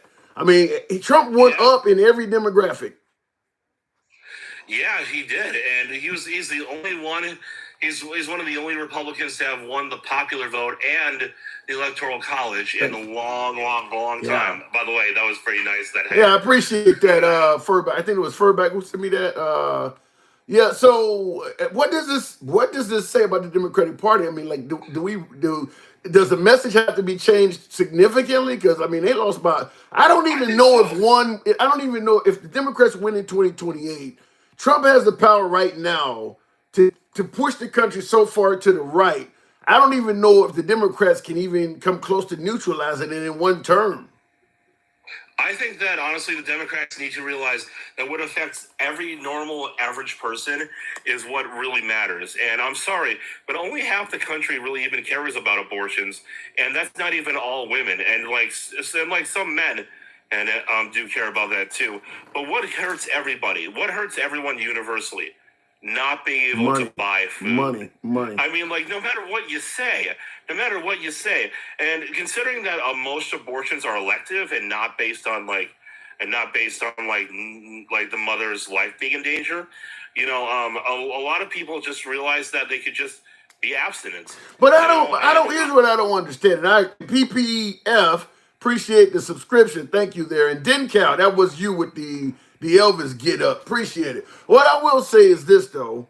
When you're correct, most women are not necessarily dealing with terminating the pregnancy, but the Republicans were able to get almost as much value out of transgender boys playing girl sports as women were able to get out of abortion. And there is really no one in regards to a girl playing sports in some high school and her having to worry about playing against a boy. That's happening no fucking where. And they were able to get as much mileage out of that as women got out of rolling back Roe v. Wade. Well, here's the thing. If they could see the future, though. Here's the thing. There are some schools that this happens at. Now, the majority of schools, it's not really an issue. But the thing is, people are more concerned about, let's say a guy just wants to pretend to be a girl and then just uses that to creep on women. That has much more of a punchy kind of feel to it when it comes to what people care about. I say on the program all the time. I hate to interrupt you on this, but I say on the program all the time. If you believe your child is in danger of being around a member of the LGBT community, but you're okay with sending it to church, you got it backwards. If you want to abuse a child, I would submit you should dress up as a priest as opposed to a woman, because that's where it's been coming from. But the right makes, I don't know, where's the history of members of the LGBT community abusing children? Do we have any significant history of that at all in this country? Dress up as a priest. What we do have are stats that show, at least per capita, even though there are more straight abusers than there are LGBTQ. It's probably 10,000 to 1. Per capita, that's only in total. Per capita, there are actually more abusers who are gay than there are ones who are straight. Of children. Yes. Okay. Oh, but per capita, yeah, there's a significantly smaller population. And you said gay. You're not even talking about transgender. You're talking about gay people. When you talk about transgender, people who transitioned or is dressing up as the other gender, you say per capita. There's so few of those people. What is the per capita of the Catholic Church? Well, actually, you're actually more likely to be hurt by a school teacher. And the reason why is because it has nothing to do with whether you're a priest or you're a teacher. It's that people who are bad, who want to hurt children, they're going to put themselves in positions where they're closer to children. Right. So it's really more of an issue about access. And that's why a lot of schools, rightfully, including public schools, I like the idea of private schools, but I give credit to public schools. They really do want to make sure that you have a solid background. They do a lot of searching on your history. They interview with people. They have to. I believe to work in a school, you actually have to get fingerprinted, if I'm not mistaken. I don't have any problem with that. But it's just like the guy used to say, "Why do you rob banks? Because that's where the money is." So if you are a pedo, why are you going to be a teacher, or why do you want to be a priest? Because that's where the kids are. LGBT. I think that it's, to me. I understand the concerns, but to me, it's ridiculous. There are other groups that are getting a pass that are far more likely to abuse your child than a transgender person. Because at the end of the day, everybody's focusing on a transgender person. We actually trust the priest and the teacher. We're staring at the transgender person because they're so abnormal. That's probably the last person that would abuse your child because everybody's focusing on that person. Yeah, but the thing is that it's a slippery slope. It's always a slip. It's always there's always a chance that that somebody who isn't really a true trans person is just going to use like the trans identity to get access. You know, and that's the slippery slope. And at least with a teacher, you can make a justified reason as to why they're in the classroom. You know what I mean? And not just being a teacher doesn't automatically make you a bad person, nor does being a priest. You know, there are plenty of priests out there who would never do anything to a child. But at the same time, and you know, it would always be suspicious. Well, you know, you're like trans people are such a small portion of the population, and I don't know. To me, one side criteria we have. Tim, if the only criteria we have for whether someone's trans or not is if they put on a dress and call themselves a different gender, that's kind of problematic. No shit, my guess is they may try to work towards outlawing the surgery altogether now. I mean, they may try to prevent it from happening. You could easily say that's mutilation, and if you are a doctor and you've taken the oath to first do no harm, I suppose you might be to make a good argument that by taking out somebody's genitals or whatever the case is to perform a sex op, you're actually doing harm. They may remove the doctor's ability to do that. I mean, with Trump got control of the Senate and Congress, there may be a possibility where you no longer can get a transgender surgery in America. Well, I think that it will only go that way for children. I believe that they're not going to touch adults. I think that they're just going to say, no, we just don't want, because here's the thing. These surgeries, it's not the same as simply putting on a dress and changing and altering the way your voice sounds.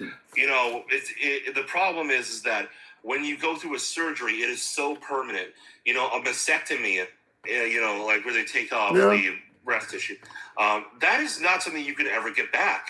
That's something that can permanently scar someone emotionally, you know what I mean, and physically. And so I don't think that's necessarily a bad thing if they say you have to be 18 before you can get these surgeries.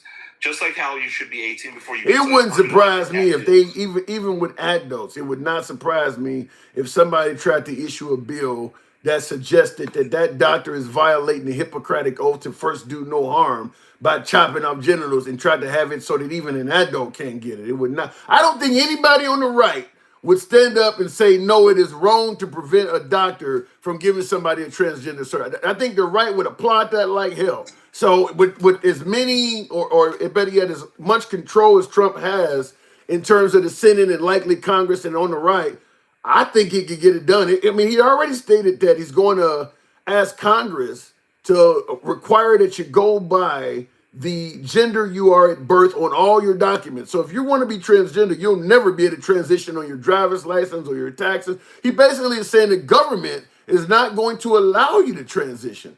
If you're born a boy, we're going to call you a boy for the rest of your life, no matter what you do in the operating room. So it wouldn't surprise me if they tried to pass a law that stopped doctors from performing those surgeries, even on adults. And you would get no Republican that would stand up and say, no, don't do that. So I wouldn't be surprised. I think you'd be surprised. You'd be surprised. There's a lot of libertarian Republicans there's a lot of libertarian Republicans out there who are more about like, hey, just leave kids alone. As long as you leave kids alone, we won't like go after you. Really? So you're telling me Kid Rock was shooting Bud Light cans to protect the child drinkers of beer? I didn't hear nobody saying that was an adult beverage that decided to go with this girl. They didn't want her on the beer either. That ain't had nothing to do with children. She's on a beer can, an adult beverage, and they were still bitching. Yeah, well, here's the thing. First off, they were just kind of tired of like exactly. They don't like trans. You giving me all kinds of runaround. Buckeye, shout out to you. They don't like transgender. I just don't agree with you, Tim. I think that the big problem is that Dylan Mulvaney was somebody who a lot of people believe was just using womanhood as a costume and wasn't actually trans in any way, shape, or form. That's why the right endorses people like Blair White, but they decry people like Dylan Mulvaney. Womanhood as a costume. Who's Texas mom? Shout out to you for that. All right. I look at the end of the day, I don't think if you're transgender and you're open about that, I don't think you would really be welcome at most Republican gatherings. Maybe I'm wrong, but I got to move it on, Jeremy. All right, brother. love you so much. See you around, man. Hopefully the country doesn't rip itself apart. I don't think it will now that Trump won, because you notice the minute he won, all of that fraud talk went away. He don't even, whatever he was claiming was happening, he don't give a damn about it now. I won. I don't care who was cheating. So I think we'll be all right now. Appreciate it, Jeremy. Have a good one, Tim. You too. All right, look at in the comments. And that's why I was saying, before I go back to the box, that's why I was saying, I believe, same thing about 2020 as well, with the whole stolen election thing. I don't believe Trump, and I know my beloved MAGA is going to disagree with me by this. Before I say that, by the way, tap the screen, get your boy up to 50,000, get your boy up to 50. I try to deliver decent content. We are MAGA friendly. We don't block, ban, and censor a damn thing. We let everybody speak. We go left of Bernie Sanders to having dinner with QAnon. We try to run a program 5 days a week. Try to keep it simple. You don't get a lot of shit like this online because everybody wants you to speak or defend their candidate of choice. We do not do that here. So if you favor that, follow the program on TikTok. Shout out to Buckeye with the money gun. Follow the program on TikTok. And better yet, if you're on YouTube, horizontal or vertical, subscribe to the program.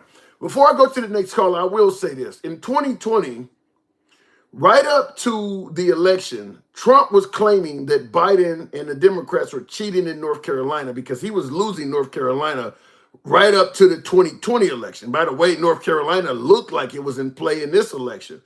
And Trump ultimately won North Carolina from Joe Biden as well. But he was all over TV saying Democrats are cheating, there's widespread fraud. The minute he won North Carolina, you never heard him complain about fraud again. It wasn't mentioned in Dinesh D'Souza's 2,000 Mules either. All of a sudden, he won the state. He didn't give a damn about any fraud that took place. That happened again this election. He was starting to say people were cheating in Pennsylvania and all these other places.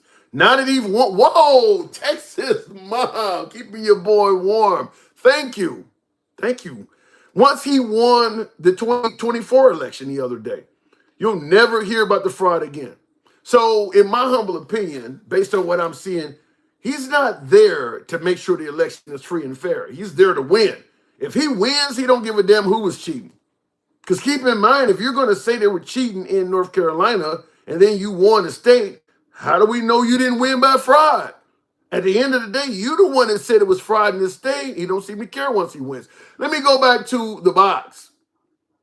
I will continue the program on with Dencal. I wanted to go Texas Mom. Dencal, good evening. Welcome to the program. Texas Mom, I'm having problems with the box moving right. Dencal, good evening. Look, if you want to pick her up and then pick me up on the backside, I'll do that. Roger that. All right, because I did see her. All right, I'll come back to you. All right, moving on, because I didn't mean to hit her. There we go. All right. Now, Texas Mom doesn't play games. This is MAGA. She always chews me out. Didn't count. I might eat you after this. Texas Mom, good evening. I do not know why you say MAGA. You know I am not MAGA. I'm Republican. Yes. I'm not MAGA. Yes. I'm not that far. You are MAGA without the label. How about that? How happy are you that Trump won? Well, we discussed this the day of the election. What did I tell you? I told you the week before. I told you what it was going to be. I ain't hating on that, but so let me ask you, why did he win? Why did he beat her by so damn much? Well, I can explain it a little bit. Y'all are worried about deportation. The Hispanics aren't worried about deportation. They will know be. When they're here. They will be. They know when they come over here. No, listen. They know when they come over here, they're here for a limited time. Mm-hmm. Because they know they're not here legally. Mm-hmm. So they already know that. So they come over here to make money. Well, with this administration, they're not making a lot of money. Because when you go to the grocery store paying $6, $7, $8, $10 for a dozen of eggs. Where the hell is that happening? $10 for a dozen of eggs? Where's that happening? Well, I'm just saying, because where I live in Texas, cage-free eggs is $6 a dozen. So if you're going to do cage-free eggs, I'm saying in California, it might be $8, $9, $10 because they're way more than Texas. Okay. So for their brown eggs, roam-free, cage-free, whatever, they're expensive. There's more expensive eggs. So they're worried about their pocketbook. Yeah, and I see on YouTube. I see somebody agreeing with you on YouTube saying that California eggs are $8 a dozen. So somebody did agree with you. But keep going. So they're worried about their pocketbook. Latinos are more about family. Latinos are more about being religious. Latinos is taking care of their family, worried about their pocketbooks. So when they come here as illegals, they know they're here a limited time. They're here to work, send their money back home. So when they do get deported, they have a house to go home to. Okay. They have money in the bank. So in all actuality, by deporting some of the illegals or undocumented, however y'all want to call it, because once you cross the border, you're not legal. You're not coming across the right way. You are illegal because you broke the law. Okay. So they know they know. Yeah, let me. I don't disagree with any of that, but here's the reason why I said that eventually the Hispanics are going to care about the deportations, because I strongly believe legal immigrants and legal Americans of Hispanic descent is going to get caught up in this shit too. Whether you getting searched and they're demanding you prove that you actually have a legal right to be here, stop and frisk, like whether you getting mistakenly grabbed up because you happen to leave the house without your driver's license. Sheriff Joe Arpaio was actually doing this down in Arizona back in 2017, because he actually was ordering his deputies to stop and frisk brown people and demanded that, that they prove that they had a legal right to be here. Now he was eventually indicted for violating the civil rights because you can't just stop somebody and demand they prove that they have a right to be in America. Because if you're stopping Hispanic people, you're going to stop people who just look Mexican and Hispanic, many of them being born in America or that has citizenship. He was indicted for violating people's Fourth Amendment rights and was about to be sentenced to prison for doing it. Trump pardoned him. But he was doing that. So in his case, the reason he was about to go to prison is because in his effort to fix the border in Arizona, he was hurting innocent Americans. And that's what's going to happen with this, because Trump pretty much supports exactly what Sheriff Joe Arpaio was doing. Yeah, but like I told you, they know that's coming. And they're okay with that. The Hispanics know what being Hispanic is. My husband is Hispanic. Mm-hmm. If you look at my profile picture, you would think I was Hispanic. And I'm not. I'm a U.S. citizen. I was born right here. But if you look at me, you would think I'm Hispanic. But okay. I'm nowhere near Hispanic. Yeah, I hear what you're saying, but what I'm simply saying is once innocent people, like I said, let's say you don't left the house and you forgot your driver's license, something like that. You may find yourself sitting in jail for a weekend until somebody can come down and prove that you belong in America. Once stuff like that starts happening to Hispanics, I guarantee they're going to be talking about that. And there will be innocent Hispanics caught up in this stuff. It ain't going to just be getting rid of illegals. Innocent Americans of Hispanic descent are going to be going through it with this stuff. And we already know that. And you're okay with that. We already know that's going to occur. And you're okay with that. Yes. Okay. All right. The Hispanics that's what I'm telling you. It's not a big issue for the Hispanics. Right. I'll be curious to see. What has happened? Let me tell you what has happened. For 35 years, the Democrats have lied to the Hispanics, just like they have lied to the black race, saying, "Oh, we're going to help you with this. We're going to do this. We're going to reform immigration. We're going to give you reparation. They just keep doing the same thing over and over." There's a certain point in time where you get tired of hearing the same rhetoric coming from that party, to where they don't help you. They don't do anything for you. What they want to do is they want to keep you where you are, keep you poor, keep you in poverty, keep their foot on your neck, keep you where they want you, because they're going to use you every time it comes around for re-election. They're going to use the same rhetoric every year, every time it comes around, and the population is getting tired. I don't know. Some of that I would push back on and say that both sides are using rhetoric. You think the Haitians view Trump and what Trump is saying is authentic? He's using rhetoric on them as well. Real quick, the Freeman said, "You mad, bro? Trump for life." Holmes, I don't know what you're saying there, but Trump for life. Well, Trump can only serve one more term unless you're suggesting he become a dictator. Hold on a second, Texas mom. And I see also Gregory House, thanks for the super chat, says Trump literally said the Department of Justice just to say the election was corrupt and leave the rest to me and the Republican congressman. Yeah, Trump was certainly, and that's why when my other caller started talking about Kamala Harris and her concession speech being plagiarized, Trump was literally about to say that this election was stolen if he lost. He was not going to issue a concession speech. So regardless of how folks felt about Kamala Harris' concession speech, my response is at least she gave one. But Texas mom... No, I thought the concession speech was good. I did too. I thought it was a real good speech for her. And I thought the speech that Biden gave, because me and my husband was sitting here listening to it today, he's like, you haven't heard his speech? I said, no, it's new. He said, I thought you didn't like Biden. I said, I don't have a problem with Biden. I have a problem with their policies. Yeah, that's well said. But he did a real good congratulatory speech to Trump.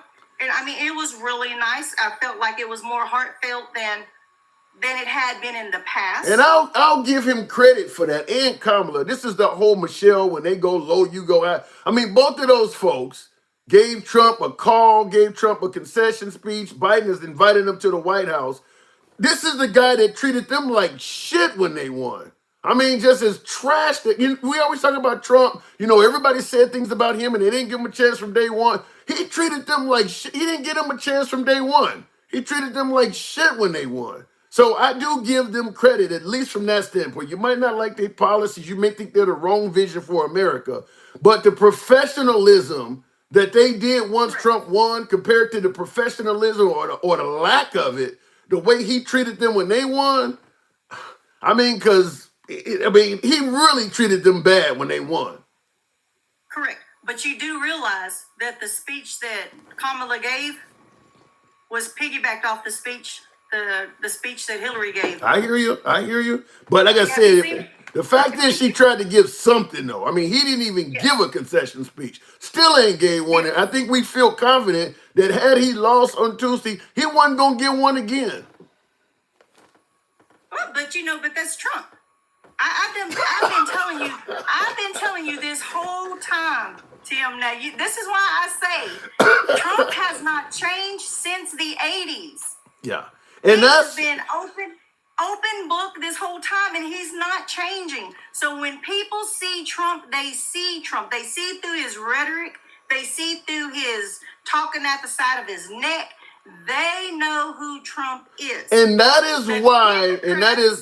is why I keep saying it's very difficult for someone like Kamala or anybody to defeat Trump, because we hold Trump to a different standard. You just said he ain't gonna give him, because, well, we know Trump. I mean, if Kamala Harris had done something like that, we'd be talking about how unprofessional she is. But we just kind of used to Trump treating people like shit, so we'll kind of overlook it. Like we almost actually treat Trump how somebody like Sleepy Joe should get treated. He's your old grandfather. You know, he's out of his mind. We just kind of ignore it. That's how we treat Trump. He can say any damn thing. Well, you know, that's kind of how he is. Knowing damn well if Kamala Harris said something like that, we would hold her to a higher account. Not really. I don't hold Trump to no higher account. I just know he's an idiot. Right. We don't say. But out of the two candidates that we had, we already know what he's going to be like. And the problem with Kamala is she didn't really have a campaign. She had free concerts. She had all of these rap stars up there in front of children and doing all of being half ratchet and women's abortion rights, AB rights. Mm-hmm. We don't care about that. But if you notice, on the people that turned out is Gen Z. I mean, Gen X. You know something? Gen X. I don't. Gen X turned out and showed up and show out. That's what we do. I don't totally disagree with you, and I have no right to, considering the polls and the election shows that what you're saying is true. But I do believe we focus, you know, the economy is the most important thing to Americans first. Correct. Your kitchen table issues. But once the economy is, the immigration too, but once the economy is even bigger than that, once the economy is straightened out, some of those other issues, like you're talking about how abortion don't, that stuff, once people are no longer worried about, being able to pay for eggs and gas and all the stuff you're talking about, women dying that can't have an abortion, that stuff will become an issue. It's just a back seat to the economy because the economy affects more people. But once that economy issue is out of the way, that stuff's going to come back. And I've said this before in the program, is that taking away a woman's right to choose is very similar to infringing on the Second Amendment. I know one of them is constitutionally protected. Second Amendment is abortion was never a right, but it's going to have a parallel, meaning that if you take away Second Amendment rights, you're going to have problems in every election until those folks get their rights back. Women in every election are going to be bringing this issue up. Until they overturn this and give women those rights back, every election is going to be a topic. I'll give you the last word, though. But here's my question to you. What rights did they take away from women? If I can't do something here that I used to be able to do yesterday, I lost a right. I just look at it that way. If I could go to the store today and go and buy some eggs, and tomorrow I got to go to Louisiana to get that same dozen of eggs, I lost some rights, no matter how you word it. Okay, the only thing they lost is the exemption from schmurder. That's the only thing they lost. I'm just simply saying they lost the convenience, or they lost the ability, convenience, whatever you want to call it. They can't do today what they did yesterday. They lost something. They lost the exemption of schmurder. That's all they've lost. Okay. However you word it, they lost something. I mean, I'm just simply saying that's not a woman's right.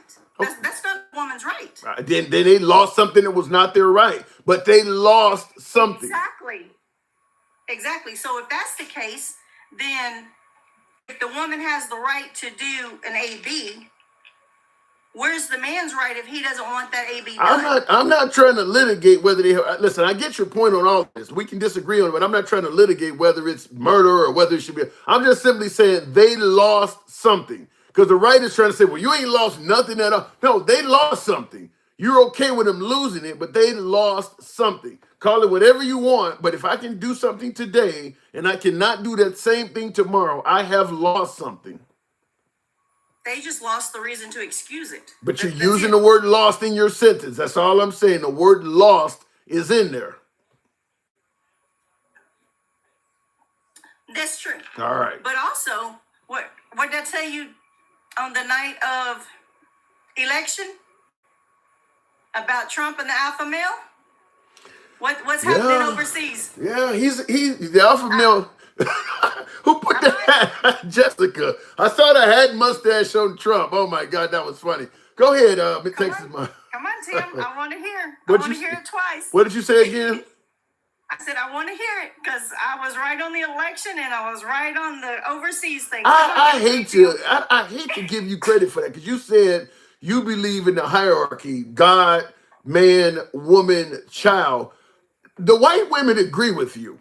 The white women, and thank you for the super chat, Ed G, on the horizontal. To me, it sounds like white people lost right to. Oh my God! Says to me, it sounds like white people lost the right to slaves. You kind of elaborate on what that means, but you are right about the alpha male, Texas Mom. I got to move it on. JPT Farms, appreciate the graphic. Take us home, Texas Mom.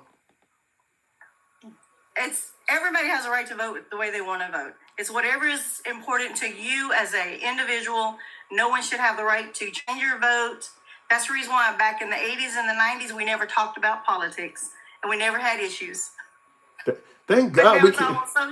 Now it's all on social platform. It's a more of a divide. That's the problem. Well, I'm hoping your elected leader don't take away our right to do that. I like being able to talk about politics. I don't want somebody.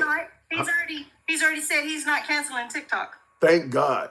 Texas Mom, I gotta go. Appreciate it. Congratulations. Talk to you later. Thank you. Anytime. Bye. All right, moving on with the program. No one should tell us to have an abortion either. Wait a minute. No one should, tell us not to have an abortion, says Alter Ego. Yeah, I don't, in my opinion, if you're not going to help those mothers out, you're not going to do a damn thing for those mothers that you're telling what they can and cannot do, then you shouldn't be able to tell them what they can and cannot do. And I also don't see the the benefit or the logic. Let's say, for instance, a mom is, where I'm from in Chicago, I'll go to the box, but where I'm from in Chicago, there's a lot of moms that are strung out on narcotics, crack, heroin, maybe opioids that the doctor don't prescribe them. And that woman gets pregnant, because maybe she's sleeping with the drug dealer to get more drugs. She's pregnant with a kid. She's out of her fucking mind. Kids loud. I don't think forcing that to come to term. Who's going to adopt that? She's not capable of being a decent mom. So you're going to force her to have this child. It might come out a mutant because it's hooked on all kinds of narcotics. Then you're going to put that kid right into foster care because most likely nobody's going to adopt it.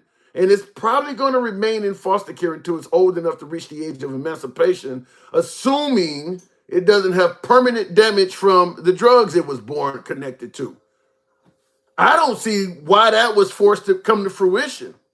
I see a lot of cases, and by the way, that's not a rare case. That happens a lot. There's a lot of children that are born addicted to drugs. People always say, well, you don't need to have abortion. What about adoption? People aren't in line rushing to adopt those kids. That's not going to happen. If you and your wife or you and your husband decided, look, so maybe we can't have children, but we want to go out and adopt something. We feel like we want to be parents, and since maybe biologically God didn't make it so we can have a child, but we're willing to go out and adopt one. You're not going to adopt that. The parents that do want to, they're not going to go out and adopt children that were born hooked on substances. There's too many children that were born that were not. So I do think that's going to create a problem. Alter Ego, appreciate the confetti. Thank you. Dencal, welcome to the program. Good evening, Dencal. Why did your girl lose by so damn much? Alter Ego, thank you for the confetti. Dencal, good evening. Hey, that was funny that it put that turkey on Donald Trump's head. Oh my God, that fucking turkey! That fucking turkey. That made me. I want some turkey. I can't find any right now. And under Biden's account, oh my God,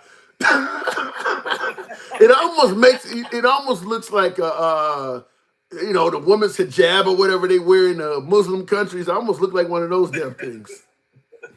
So before we get into it, Ed G says Trump won. Now we can be unburdened by what has been. Has Biden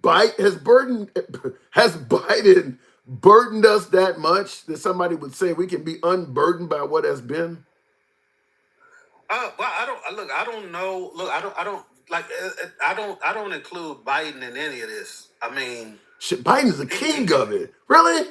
Before I get your answer to that, let me go ahead and give my disclaimer. For you folks that enjoy this type of dialogue from all sides of the aisle, follow the program on TikTok. For you YouTube viewers, whether horizontal or vertical, subscribe to the damn channel. Monday through Friday, we here.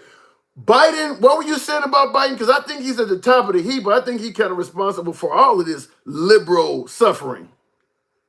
Well, I think that we, at the point that we decided that we wanted to, we were done with Trump. Mm-hmm. And unfortunately for the Democratic Party, it's always been next man up. Even if the man just heard that somewhere today. Foot in the casket, it's next man up. I just heard somebody say that because they brought up Hillary Clinton was the next man up, and the voters decided no, we want Obama. Somebody just did an analysis and said what you're saying right now. And then when Biden, when they finally got him to concede, she was the next man up. They wanted us to go through all of this process of trying to see if Shapiro wanted it and Gavin Newsom. We did the best we could with what we had. She was the next person up. All of the money that had been raised belonged to her. Well, the problem is, I hear all of that. To me, the reason I said Biden is at the top of the pyramid responsible for what happened to the Democrats is he should have stepped down sooner. He indicated he was going to be a transitional president just to get rid of Trump. If he had followed that promise, whoever the Democratic nominee is, and I don't think it would have been Kamala, because if he had became a one-term president, as he promised, then the Democrats would have had a big primary where everybody's vying. I don't think Kamala Harris would have won that, and you would have had a Democratic nominee that would have had damn near a year or two to campaign, whereas Kamala Harris only got 107 days because of what Trump. I get it, but you still have to put the other hat on and to say that we were talking about relinquishing the position of the most powerful man in the world. If he is truly for the people, He should have did it. That's like saying Trump should have went on ahead and let somebody else with the same policies that he has take the reins. That's not how people in those positions of power think. They don't think, well, let me do what's best for the. It eventually Biden came around, but that was because, I mean, people had to come into this damn office and probably threaten them. Nancy Pelosi probably was there like, hey. I believe that. I believe that's exactly what they did is they started threatening him with that. What is it, the Article 26 or Amendment 26 or something like whatever it is. I don't think it went that far, but I think they did say, look, you got to let this go. You got to let this go. You know something, though, and I agree with you 100%, but I've said this earlier in the live, that if Trump had lost, the conversation you and I are having right now about Biden and how they should have went, the Republicans would be saying the same thing. If Trump had lost by a landslide, the Republicans would be saying the same. Like, we seen what happened on January 6th. The guy got all these felonies. Why did we continue running with this guy? Just like the Democrats. Why did we do it? Why did we do it? Why did we do it? And look, we got what we got. And you know, I had to fall back. You know what I'm saying? I had to take a deep dive into myself and kind of think about, like, you know, because although I tried to do kind of like you do, I tried to alter my algorithm. I tried to go into right-wing lives and to try to get different information coming to me so I wouldn't be like just in this bubble listening to all left-wing stuff. You know what I'm saying? But there are so many things that went the way of Trump that it was, you know, it's a juggernaut. It's an uphill battle. I agree with that. It was a Trump train. Yeah. But what I do want to dispel today from the 200 and something people that's sitting on this line is the idea that a whole bunch of black men around this country who are now identified as true MAGA, they did not change the result of this election. I don't think there's a lot of them either, by the way. I think if MAGA wants to brag about a gain of minorities, it's Hispanic men. The black men, because you only got 7% of the black women vote, and it was like 20% of the black men. So even less than, I think it was maybe 20 or 23%. So it was barely 1 in 5 black men that voted for Trump. And like I said, only 7% of the black women. It wasn't black people. It was Hispanics. Hispanics came out. But if you look around social media, if you get on there on your For You page and scroll, you will see all of these black men talking about how they've been so enlightened and they have figured out that the Democrats have left them behind. Man, it's hilarious to go on there and have conversations with these men who think they have freaking won the lottery. I love my black MAGA. I talk to them all the time, but yeah, I know you do. But what I want to say real quick, I want to get a couple things out of the way. Sure. What Jeremy was talking about people who use, he was talking about how maybe trans or maybe LGBT people use their access. It's possible that they may use their access to try to get at children and everything. What I would remind him of is that Trump, who said it on a recording, used his access to go into locker rooms of Team USA and said that they let you do it when you own the pageant. So I'm going to move past that. I'm just going to put that out there. And then I'm going to move on to Texas Mom, who said basically what she was saying was that black men technically haven't really advanced far, and that they, you know what I'm saying, that like they've awoken and now people are going to help them. They don't understand that we are now just in the first or second generation wealth in black families. Yeah. We have advanced so far under the Democratic Party you would not believe. We have elected the first black man in the United States. We have black Supreme Court justices. We have Fortune 500 CEOs. I myself is now a wealthy black man. We have made so many strides as black men, but what they see on social media is a bunch of broke black dudes talking about how they are so enlightened and how they now agree with the people that were their masses back in the day. Yeah. Don't miss me with that. Miss me with that. Now black people are gonna be we gonna be so improved and all of that. Because guess what? Yesterday and the day before that, my portfolio went up 12 to 15% because Donald Trump became the president of the United States. I am benefiting alongside of them every single day. So I ain't mad about but if you benefiting from Trump getting elected, you mind if I send you a MAGA hat? I mean, you sound like you probably should. Look, I can do without the hat because I don't need the symbol to talk to me about the success that I have. I don't attribute it to one man. Definitely not a man who doesn't care about me. I attribute my success and the successful black men to what they did in their lives. So with the ones who talking about, man, I had more money back when Trump was in office, that mean you was getting PPP loans, you was fucking the government, you was getting the unemployment benefits, and you thought it was the shit to get that damn stimulus check. Yeah. But if your hustle wasn't good back when Trump was in office, then you broke as hell right now. That got nothing to do with the black men in society. Wow. Can't argue with that. I had a caller come on the show when the election was still going, and they said something like, Trump gave us stimulus checks. What the hell did Biden ever do? And I mean, they really believe that those checks. I mean, because I'm like, first of all, there were stimulus checks handed out during the Biden administration too, but Trump signed his. So this guy actually believed that those stimulus checks they got during the Trump era came out of Trump's personal bank account. I'm like, what? They were actually more under the Biden administration because he gave out the $1,200 per person in your family. Yeah.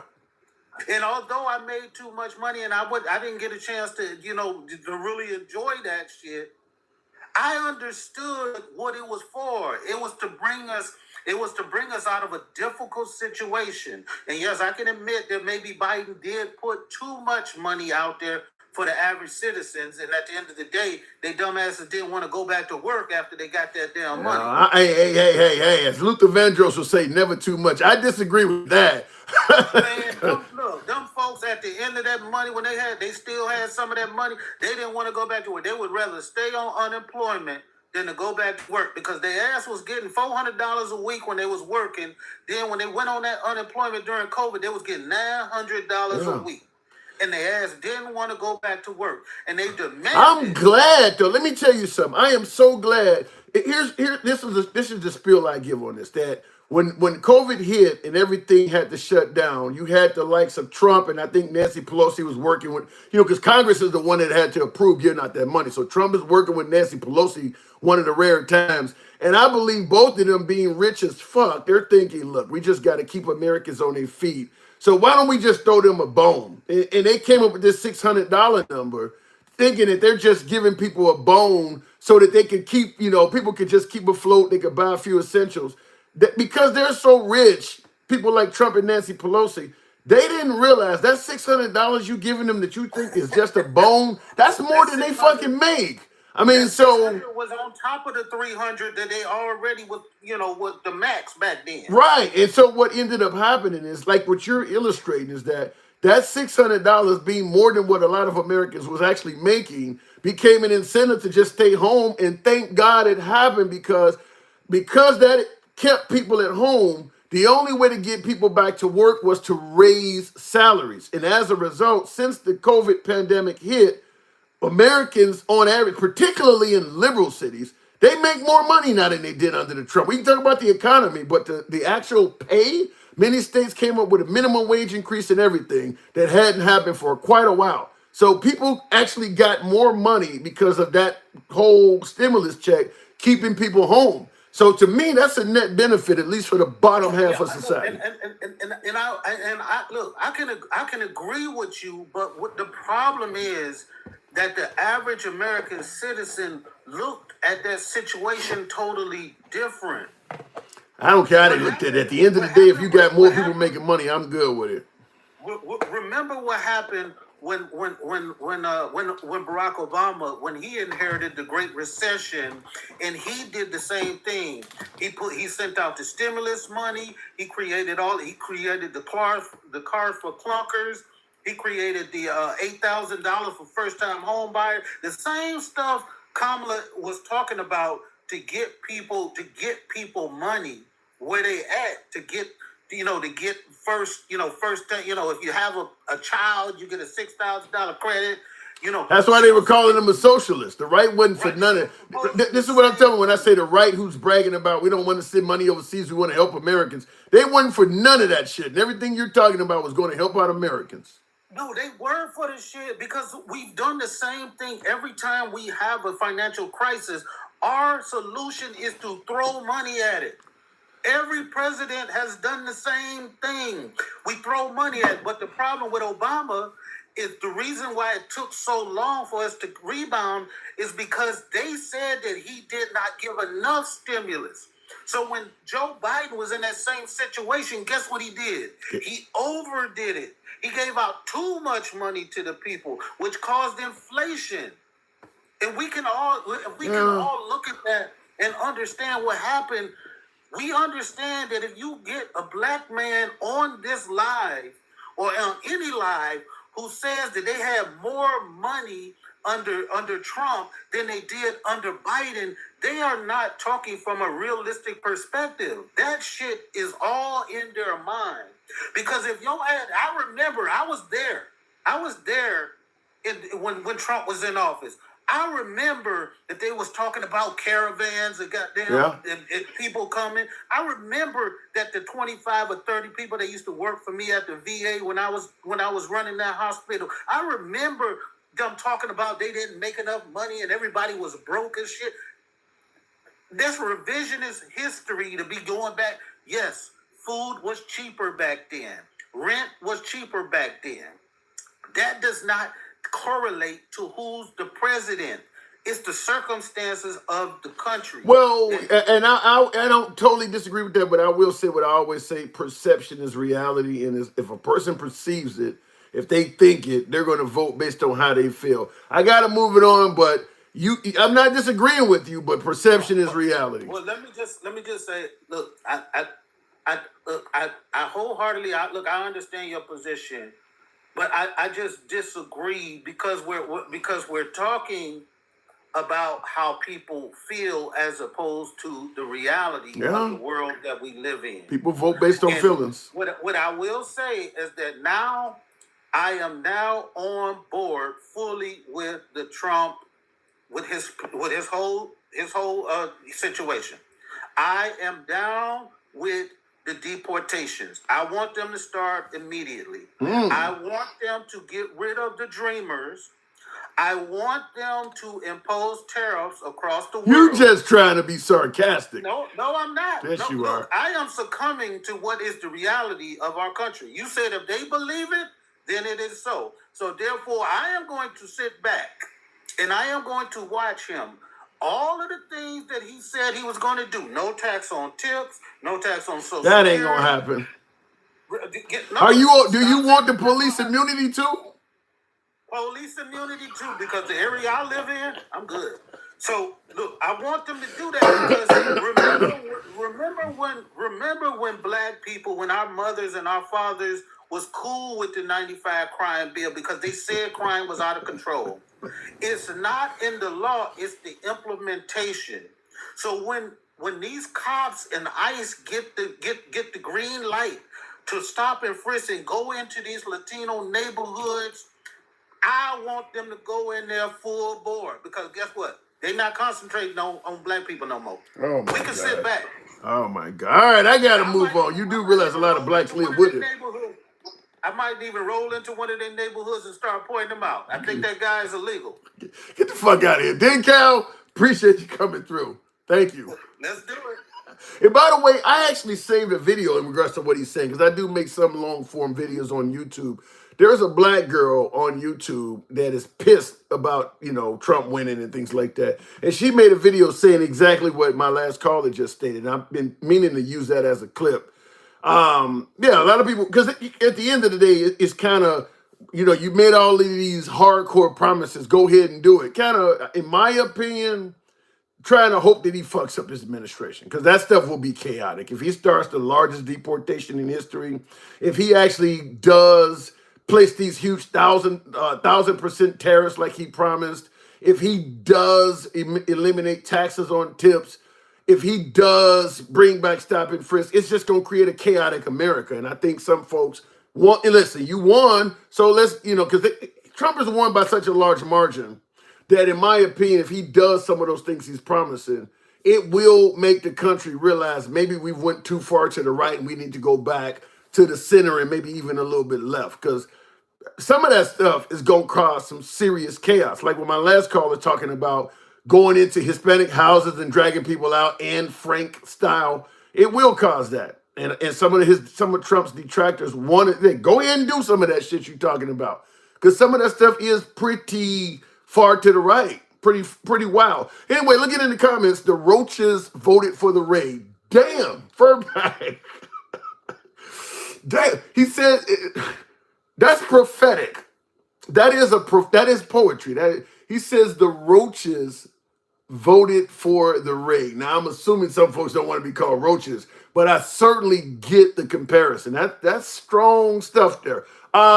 Continuing on with the program. Damn, the Roaches voted for the raid. I actually kind of like that. Let me go back to the blogs. One of my subscribers, Anthony. Good evening, Anthony. Alter Ego. Yes, I did see that. Thank you. Anthony, good evening. Hey, how's it going, Tim? Hey, it's hanging out. So, you've been listening on the program. Why the hell did Kamala Harris lose by so damn much? All right, man, check this out. I'm about to give it to you Georgia style. Georgia style. Bruh, And she lost Georgia, too. Look at the numbers. Over 50% white men. Over 50% white women. 59%. White women, 54%, I think. Keep going. Okay. So, first off, that's the first hit on her. Black woman, they wasn't ready for that. The rest of the people that voted with Trump, mostly, it was, misogyny. They didn't want a woman up there. Now, the fact that she didn't have that much time to do a good campaign, that did play in on it. But everybody's sitting here talking about all these different issues that they could have talked about. When it come down to it, man, America's still America. Donald Trump had the greatest marketing in the world with Make America Great Again. Yeah. But wait a minute. Now, you're a minority, am I correct? Oh, yeah. I voted for Harris. So let me ask, in your opinion, what does Make America Great Again mean to you? Well, I can say it like a few of these good old boys down here. Make America great again is when the YT are in full control of everything that they want. And they are able to tell us what to do and what not to do. Caucasian supremacy is what you're saying. Basically. And it shows heavy in Georgia. So why so many minorities, why would so many minorities, particularly Hispanics, vote for Caucasian supremacy? Well, on their side, it's more of the misogyny, I think. I think they just didn't want a woman up there. They didn't want to feel, like we weak because we got a female in office. And appreciate those lightning bolts, Jessica. Jessica, appreciate that. You know something? I cannot tell you how many folks have come on my show and told me women should never be president. They don't have the emotion. They don't have the temperament. You're right. There's a lot of folks that do believe that. Yeah, and see, the catch is, Tim, I watch the show all the time. I love what you do. Thank you. Now, the thing is, bro, people just don't want to be honest and say what it is. I hate to be that way. I'm Gen X. I'm 48 years old, African American. Guess what? I'm part of the fuck your feelings and fuck around and find out crew. And get what? Even they covered it up and said, okay, it's because they didn't know her. It's because she didn't talk about this. It didn't talk. Now, at the end of the day, she was hurt because without the Hispanics coming over to her like they should have and all that, there was no chance in hell that the Caucasian population was going to let that sister get up there.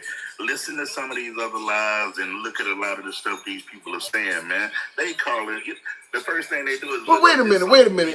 Hold on. And by the way, Broke Back, appreciate the subscription. What about the notion, as opposed to misogyny, what about the notion that maybe Kamala Harris was just not a well-liked candidate? Yeah, they say that. I don't think she was not well liked. I think they just didn't know her seriously. She didn't have that much time to get out there and let it be known how she was going to do it and everything. She tried, didn't quite work. Also, like we say, anything she said, they question it 30 times over. And Trump say something, they back up on it 10 times over. So I cannot explain that any stronger than that. Yeah, Trump said some wild shit. Yeah. Well, he exaggerates. Kamala Harris, she's a liar. Like, what the hell? Hey, I don't have any defense for that. Now, we were talking about the Caucasian supremacy. See, it is alive and well here in Georgia because there were high schools today that were having issues because they were getting mass texts running around to young people saying that you've been selected to pick cotton. I got that. Somebody, stuff like that. I actually have that clip. I've been meaning to edit it and post it on. Yeah, somebody said, I actually have got that. I've read that. Oh yeah, it's been crazy, man. And it's crazy because the Caucasian community has been honest about it because if you go to other lives, you go to other people's posts on these social media sites, they're all saying stuff about the black women being ratchet, the black women being on social media, half-dressed, mean, the mean black woman thing, all that. But the catch is honestly, that's more of the younger generation of the black women that's doing it. But it does... If that's all if that's how you associate with black people, guess what? That's what you're going to think. So you're thinking you don't want all that mad black woman ratchetness, black men ain't nothing in the office. Yeah. So they weren't going to do it anyway. But the brothers that was voting for him, yeah, some of them was like, oh, Trump sent me money. But some of those is also, hey, man, I don't want no sister in the house. Look in the White House. Look how black men treat us. That's crazy. I've had a lot of people say, you're right. There were black men indeed also that did not want a woman to be president. You think they're going to be sorry at all in the future? Very shortly here, they will be a little on the upset side. And I'll be honest with you, I live in a small town right outside of Atlanta, man.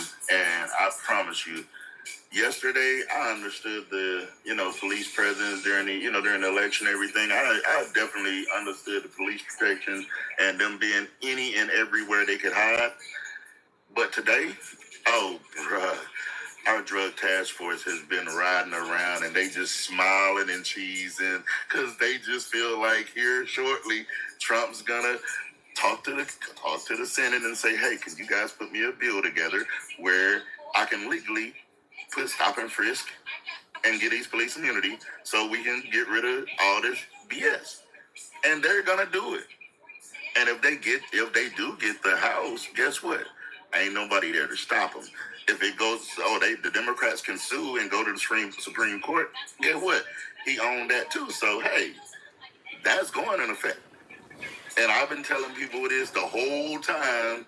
This election, before the election and everything, when he was running, and first time he said it, that's exactly how I explained it to him, how it could become true.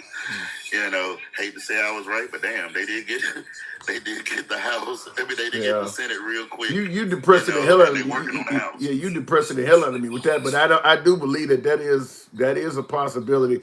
That email I'm seeing it on YouTube. Congratulations, you have been selected to pick cotton at the nearest plantation. Please be prepared to leave your home November 24th, 2024. You will be picked up at 8 a.m. sharp in our white van.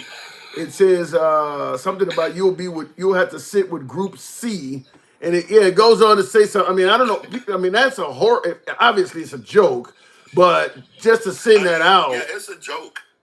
It's a joke. But I'm a truck driver. Well, I was a truck driver. I had a stroke in the beginning of the year, so I ain't been driving. But I used to drive to South Georgia down to Florida.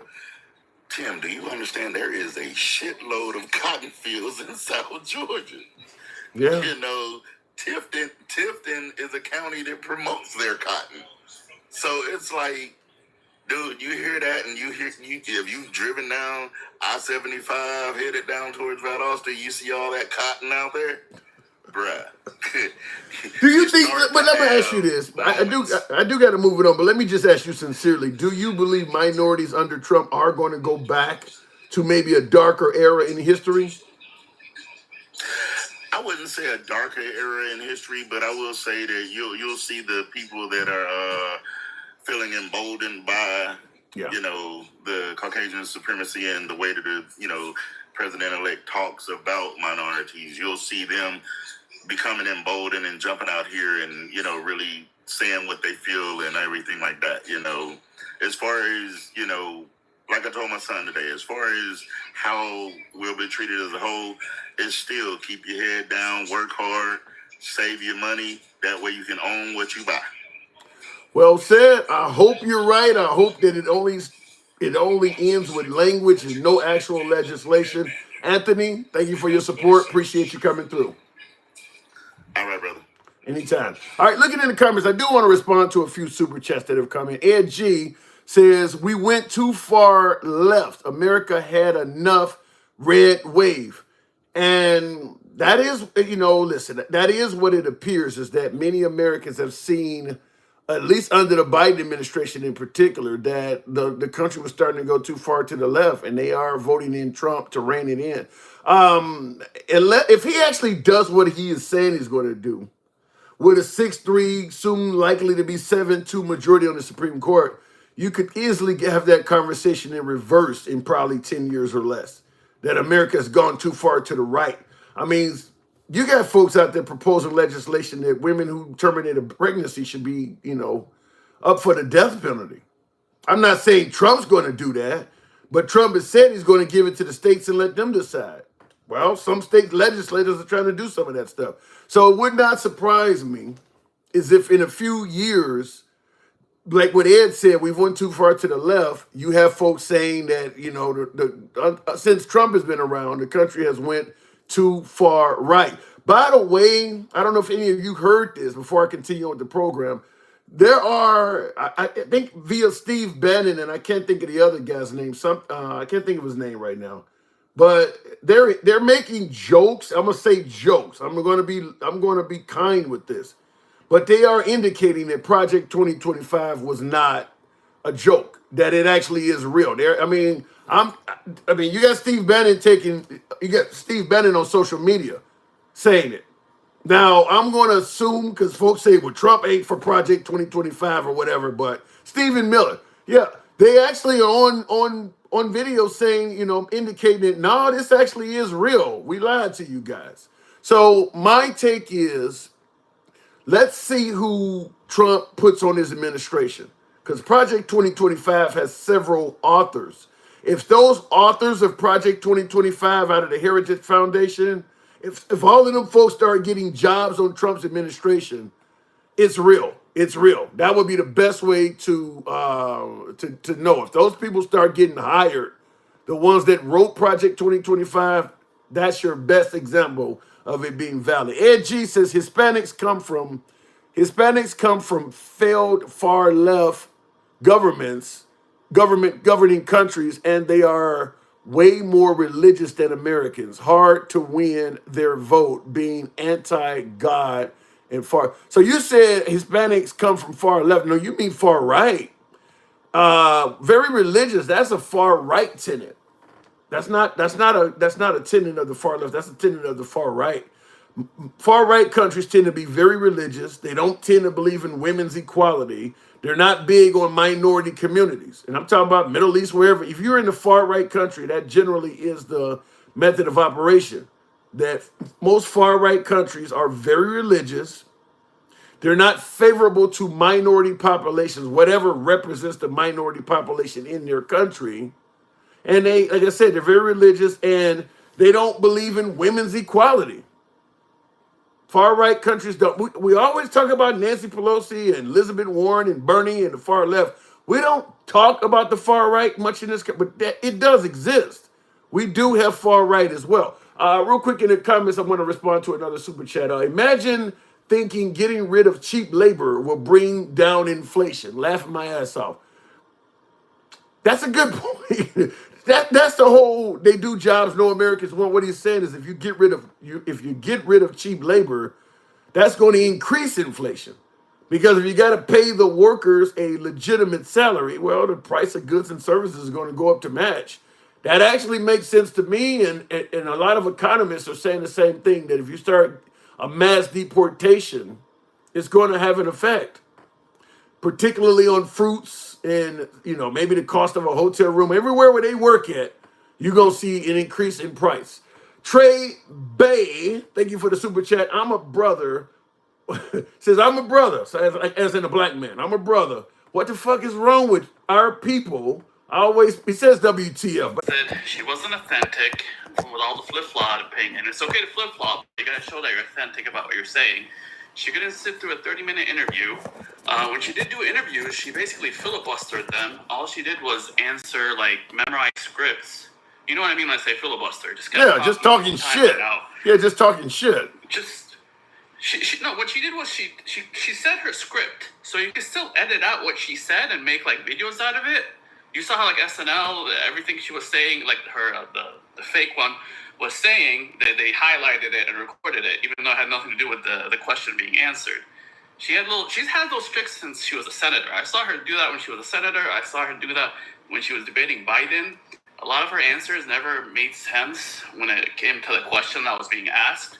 But then in highlights, it looked great because she was reading a script and they just showed what she was saying without actually showing here's what I keep saying, why I think Kamala gets held to a higher standard. We're talking about she's reading the script or she don't answer questions. Trump gets out there and says things that we know flat out is not true. That we downgraded to being an exaggeration when the fact is he's just telling a bunch of lies that we don't hold him accountable. But when she go out there where you don't sound authentic or you sound scripted, he's not being honest. No, it's not that he's not being honest. He talks, he answers a question, but he talks too much and says a lot of extra shit that some people will highlight and he's lying about this little part of what he said, but he still means what he says. When he said he's going to deport everybody, he might not mean that he's going to deport everybody, but he definitely means that he wants to make the border more secure and he wants to close it. When he gets up there and says he won the 2020 election by a landslide, that's honest to you. That's a whole different argument. I could get into it too if you want me to, but that's like a red herring. It doesn't matter how much you get into it. At the end of the day, there is no solid evidence that he won by a landslide. That's true, but it was also a very close race. That ain't what he's saying. It was the biggest election ever, even bigger than this one, but he lost it by 43,000 votes. All he needed was 12,000 votes in Arizona. 10,000 in Arizona, 12,000 in Georgia, and 20,000 in Wisconsin, and he's the winner. And you saw how after he won this time, we got after he won in 2016, we got all these explanation of how he won. It was these people voting for him. He did this and he did this. Today, same shit. He won. We getting an explanation of how he won and all this stuff. When Biden won, we got no explanation. We got censorship. We weren't even able to talk about the election. I'm hearing all of that. How close it was. And yet none of what you said justifies him going out and said he won by a landslide. I mean, he's a PR guy, so he's lying. You see, that's what I'm saying. You're coming up with all these synonyms. It's a lie. Okay. You're giving him all these Even synonyms. He's lying about that. Yeah, he said the Democrat. He's saying that he's not lying about. he's saying the lying about improving the economy. Yeah, but he's saying the Democrats. The border. Yeah, but he's saying the Democrats tried to take his life. That's a lie. Someone tried to take his life. No, that ain't what he said though. What he's gone through. That ain't what he said. He's blaming it on the Democrats. I mean, they're calling him Hitler and a million other things, and then you're mad that he's calling her dumb. He's not calling her Hitler. He's saying he's calling her a socialist and a communist and a fascist. That she was born mentally ill. Yeah. What does he have to say? None of that is evil. Like, calling him Hitler is evil. Like, you're not gonna get killed for being dumb. You're not gonna get killed for being socialist. I mean, you might for socialist, but and what the other guy was saying. Wait a minute, hold on, hang on. He called her a Marxist. By the way, calling somebody a communist. I mean, Stalin killed more people than Hitler. That is evil. That is evil. You just giving him an excuse. He didn't call her Stalin, though. He didn't call her Stalin. He didn't call her, He didn't call her Mussolini or any other. So they called him Stalin, Mussolini, and all that shit. I'm going to say to you what I said. I'm going to say to you what I said earlier in the live. If you don't like being called names, don't name call. I don't want what you basically are doing is just like a woman that hits a man and says, well, don't hit me back because you hit harder than her. If you don't want to get hit, don't put your hands on nobody. What he is doing is name calling and then saying, well, I'm victim because you call me a worser name. Don't get in the arena if you can't fight. No. He only played the victim card when he was shot at. You playing it right now. No. You playing it right now with the Nazi thing. You're doing it right now for him. Yeah. Again, the Nazi thing, we never really bothered to waste our time with it until he was actually shot at and almost unalived twice. So he gets shot at. We're really fighting that much against him. I mean, we know it was BS, but before the assassination, the attempt on his life to unalive him, we really didn't fight it as much as we did after that. And I think that deserves at least that. It doesn't give you tried to hurt her. Getting shot at doesn't give you the right to blame the Democrats for your assassination attempt. That's horrible. I mean, he literally blamed the Democrats for trying to kill him. Because they were calling him Hitler. They were calling him. I mean, I don't know what else to tell you. That's the reasoning behind it. Jeremy. If I call you, Jeremy. Hold on, Jeremy. They continue to get shot. I mean, they continue to do it after a week. Jeremy. If I call you Hitler and on the way home from work somebody try to kill you, that gives you the right to say I'm the reason it happened. If you did it nonstop for 8 years, yes. On TV, in the media, in newspaper. Not just once, twice. I'm going to record. They ended the campaign with it. Are you kidding me? And then Madison Square Garden was a Nazi rally. I mean, are you serious? That was all gaslighting, and people were fed up with it. We're like, he's not Hitler. That wasn't a rally.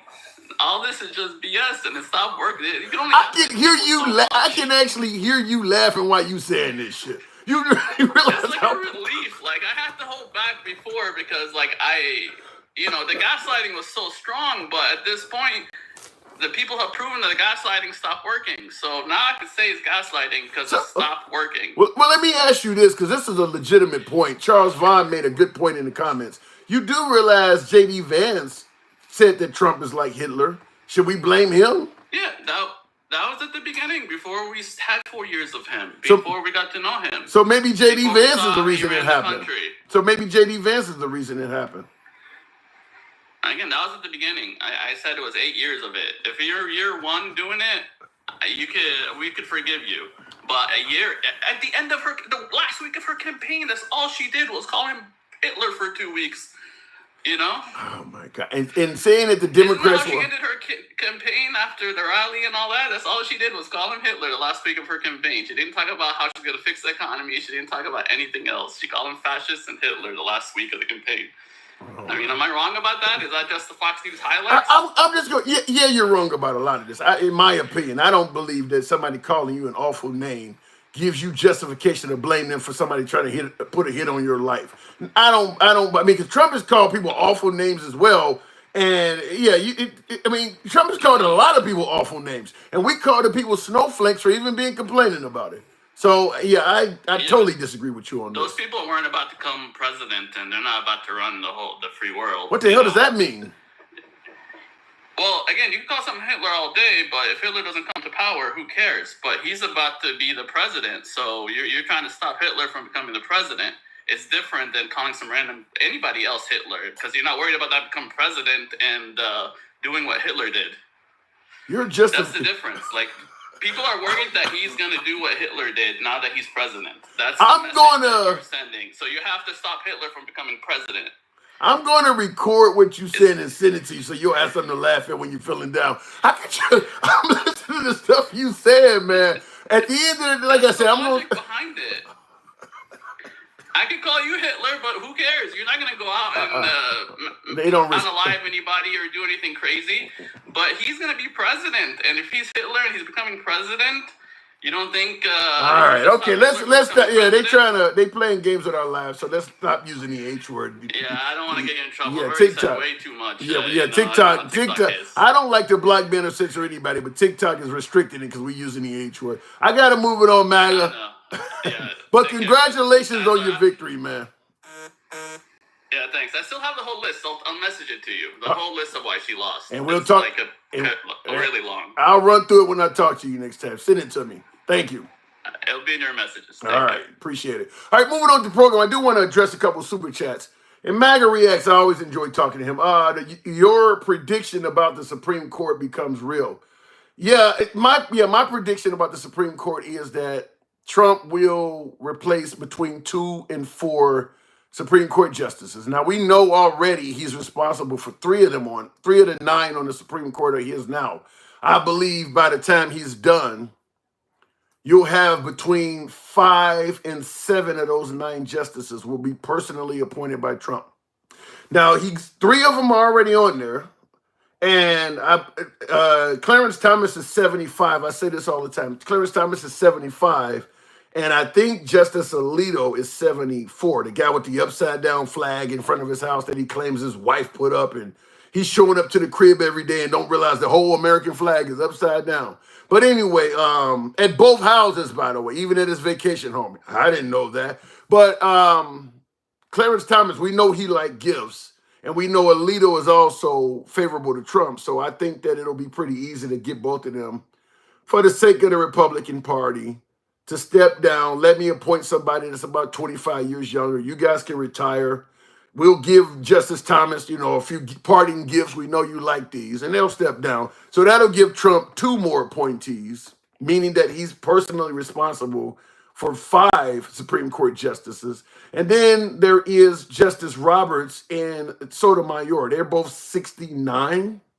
Sotomayor is the only liberal out of any of these things, and she has some health problems.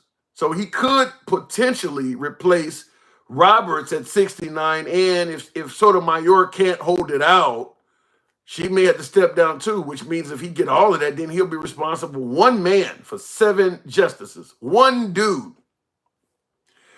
He's not officially a king, but that's pretty fucking close. Pretty fucking close. And like I told one of my viewers on YouTube on the horizontal feed that was talking about America's went too far to the left, which is why you got Trump. After all of that is said and done, unless Trump runs a perfect campaign, you could find America like, we don't went too far to the right and we need to rein it in. I mean, because there won't be any left-wing policies. Now, I get that some folks don't like the woke shit, don't like some of the transgender shit, but there is some left-wing policies that the country likes, such as universal health care, some of the social policies that the right are against. You get a 7-3 majority on the Supreme Court leaning right, Trump got control of the House and Senate, and he's president, there won't be any left-wing policies left. And I think that's where the country will start saying you don't went too far to the right. Like, for instance, before I go to the box, a lot of folks are not happy that some Republican states have now began to shove Christianity down the throats of school children. I bring up all the time how Oklahoma, they have passed a law that now requires all public school children in that state, all of them. If you go to public school in the state of Oklahoma. I think it starts at 5th grade, from 5th grade to 12th grade. You have to read the Bible as part of the curriculum. Just like you got to do math and science as part of the curriculum, which means if you get a failing grade, they can hold you back. It's not optional. That's far to the right.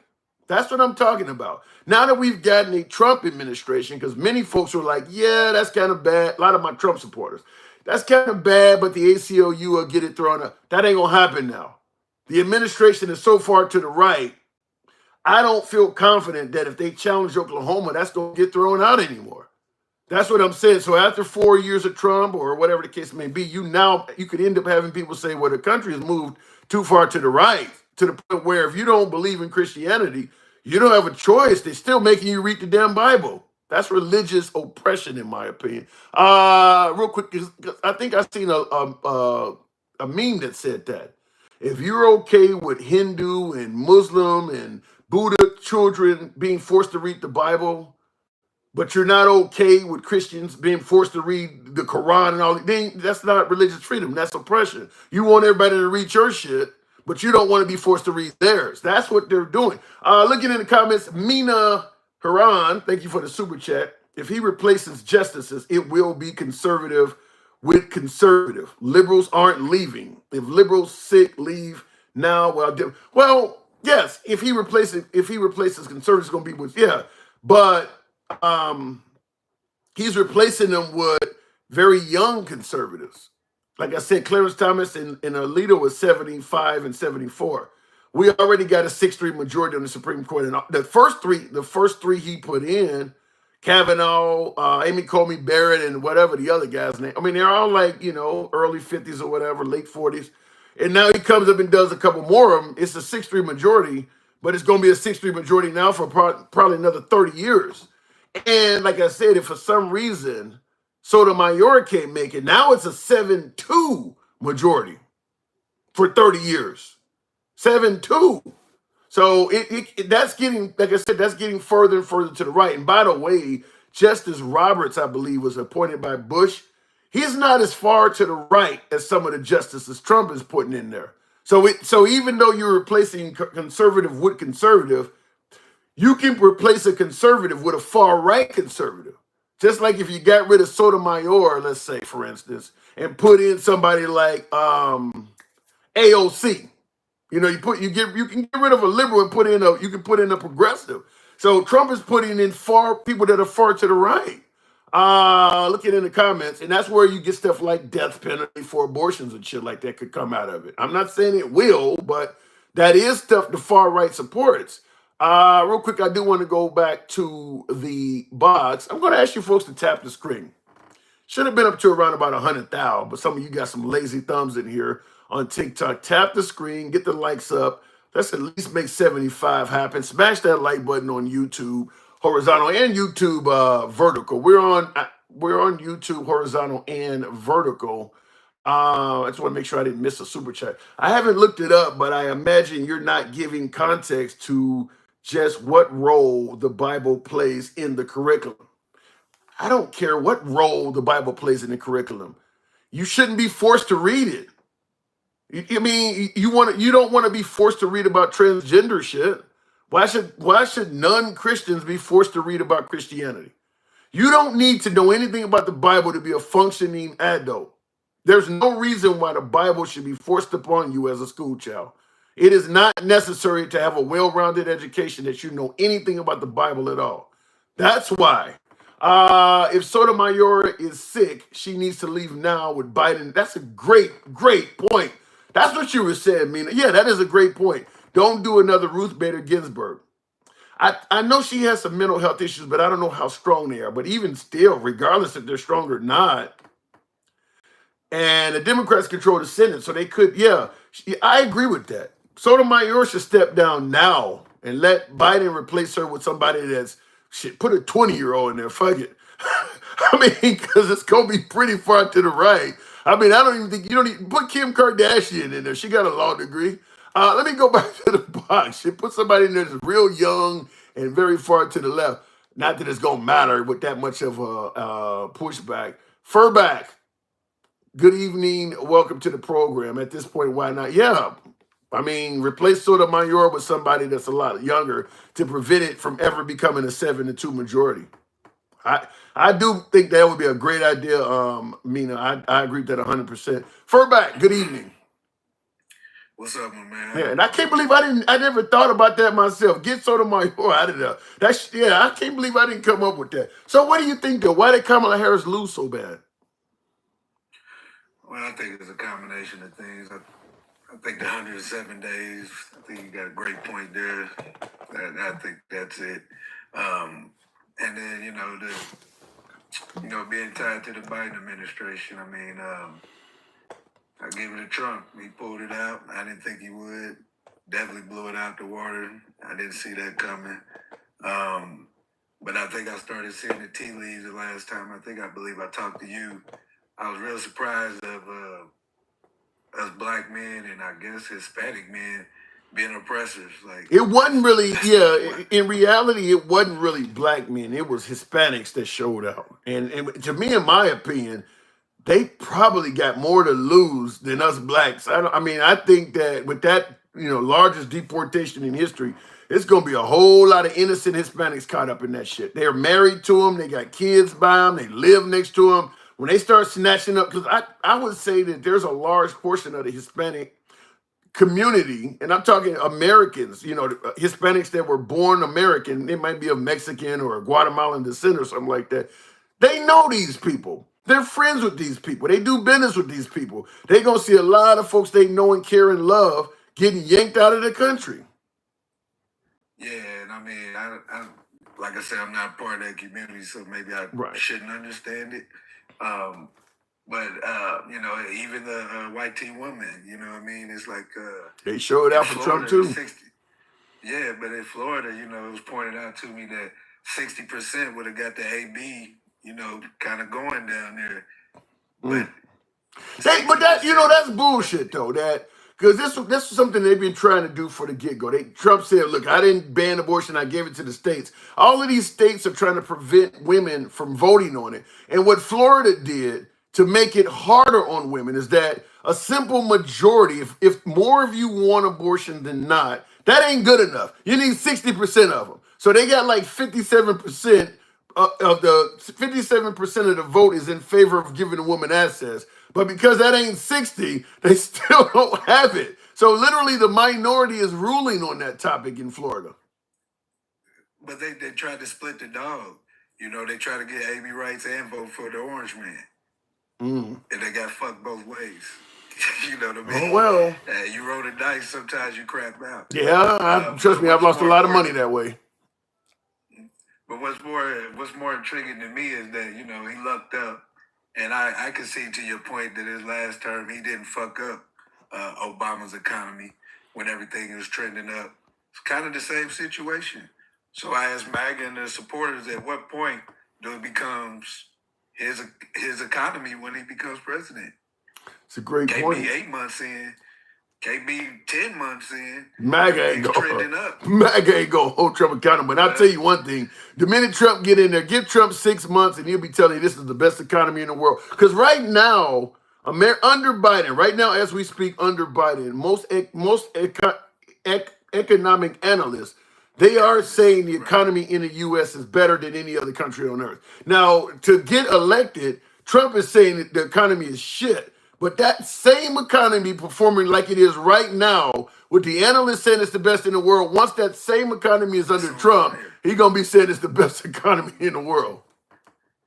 And that's where the, cognitive dissonance come in. That's why, your last call is like, why does he get a bad rap? Why do people think he's the mustache man? Well, it's his fucking rhetoric. You know what I mean? Like I said, and then you have no pushback from the people that support him. Y'all all fall in line. You know what I mean? I've never heard one dissent. And if you do dissent, now you're not a fucking patriot. Now you're a fucking rhino. I mean, what the fuck are we doing? You know what I mean? But like I'm kind of with Dan Cal. You get the government you deserve. Yeah. I always believe that. It could be a lot of distraught people. But those same economists also said that his economic plan would fucking trash this country. Yeah, the tariffs, they are saying, but at the same time, I do believe like no tax on tips and some. I do believe Trump is promising some stuff that will not be delivered. But at the end of the day, folks who support Trump, they ain't gonna hold him accountable for that. Because remember, when he left office in 2020, despite not building a wall, despite not draining the swamp, despite not replacing Obamacare, he said promises made, promises kept, and they were saying that back. They were always saying, "Hey, promises made, promises kept." Like you didn't do all the signature things you promised. You failed at it. Promises made. So I don't think they're going to hold him accountable for it, though. Well, we was all nuts when we was talking about Project 25 and this 300. Oh my God, that's looking bad. And now you got your guy coming out, but like, yeah, we was just bullshitting. It was all us. Yep, that was Steve Bannon. I saw the video of that. So I mean, that's kind of how I saw it shaking out. But those that supported him, when this shit hits the fan, how do you get out of your coat by saying that? Well, it's fucked up, but it's gonna be all right. You got Elon saying that maybe the American people need to hurt a little bit. He's gonna be in that fucking administration in some way or the other. So I mean, hey, like I said, I think us as black people, we bullshit tested. You know what I mean? Like, they can't fucking get us out the way. So for these other groups, now y'all gonna see how it is to catch the codes we've been catching for fucking 20, 40, 50, 60 years. And let's see if you can hold up. Well, but in their case, we can say they voted on it. It wasn't it wasn't forced down their throat. They voted for it. So, hey, no sympathy. Sweep the leg, as they said, Cobra Kai. I got to move it on no further back, but yeah, they voted for it. Hey, that's a big-ass pill to swallow. Hope it don't get caught in your throat. Peace out, brother. Like the analogy. Appreciate it. All right, moving on with the program. And by the way, tap the screen. Getting close to 75,000. Some of you folks on TikTok is showing the program some love. By the way, folks, if you do enjoy this type of programming, Monday through Friday, we're here. We don't block, ban, or censor. We are MAGA friendly. Have been that way since day one. Always shall be. Got to get the number 47. I got to order that probably right after the broadcast because he will be around. So 45. Well, I'll get the 45-47. But anyway, yeah, we don't block, ban, or censor. You can be critical of anybody, including the host on this program. If you favor that type of dialogue, feel free to follow the program. TikTok, a subscription on YouTube horizontal, YouTube vertical. You Dems want more inflation, high gas prices, high energy prices. Try buying a home now and see how that works out. You are correct to a sense. My pushback is this: the Republicans, in effort to criticize Biden and Harris, make it sound like the economy is not on the rebound. The economy is not great. I'm not trying to say the economy is doing great right now, but it's on the rebound. This ain't 2022. If you listen to the right, it's like the economy has made no progress at all. It's like it is exactly where it's been, and that's just not true. I do want to play this clip. I was letting this run while I was looking for it, but this is what is making the news right now. This is on somebody else's side. I don't know who this guy is. I'm not interested in what he has to say. He leans left. I want to play the Trump staffer that comes at it. Look at this. Matt Walsh, welcome back. Matt Walsh, I think, is a very smart and a funny guy. Just put up on Twitter. Now that the election is over, I think we can finally say that, yeah, actually Project 2025 is the agenda. That's from Matt Walsh. Fabulous. He didn't seem to be very denying of it. And that was Steve Bannon, by the way, that was reading that on that. He didn't seem to have any problem with him saying that. So we'll see. But like I said earlier in the program, we'll see who Trump puts on his administration. If he starts putting a bunch of Project 2025 authors and giving them jobs on his administration, that's a telling sign that it's probably true. All of a sudden the Heritage Foundation is orbiting around his administration. I tend to believe that, you are who you hang around. So if you're hanging around a bunch of Project 2025 folks and viewing them favorably, it's probably going to happen. And I see in the comments a lot of supporters of Trump are coming back with the common response. It was a joke. Who laughs at that? Project 2025 is incredibly oppressive. It is incredibly regressive. It rolls the country back. It is very far to the right. So when folks, like in the comments, I got several people, it was a joke, he's trolling. Who would find that funny?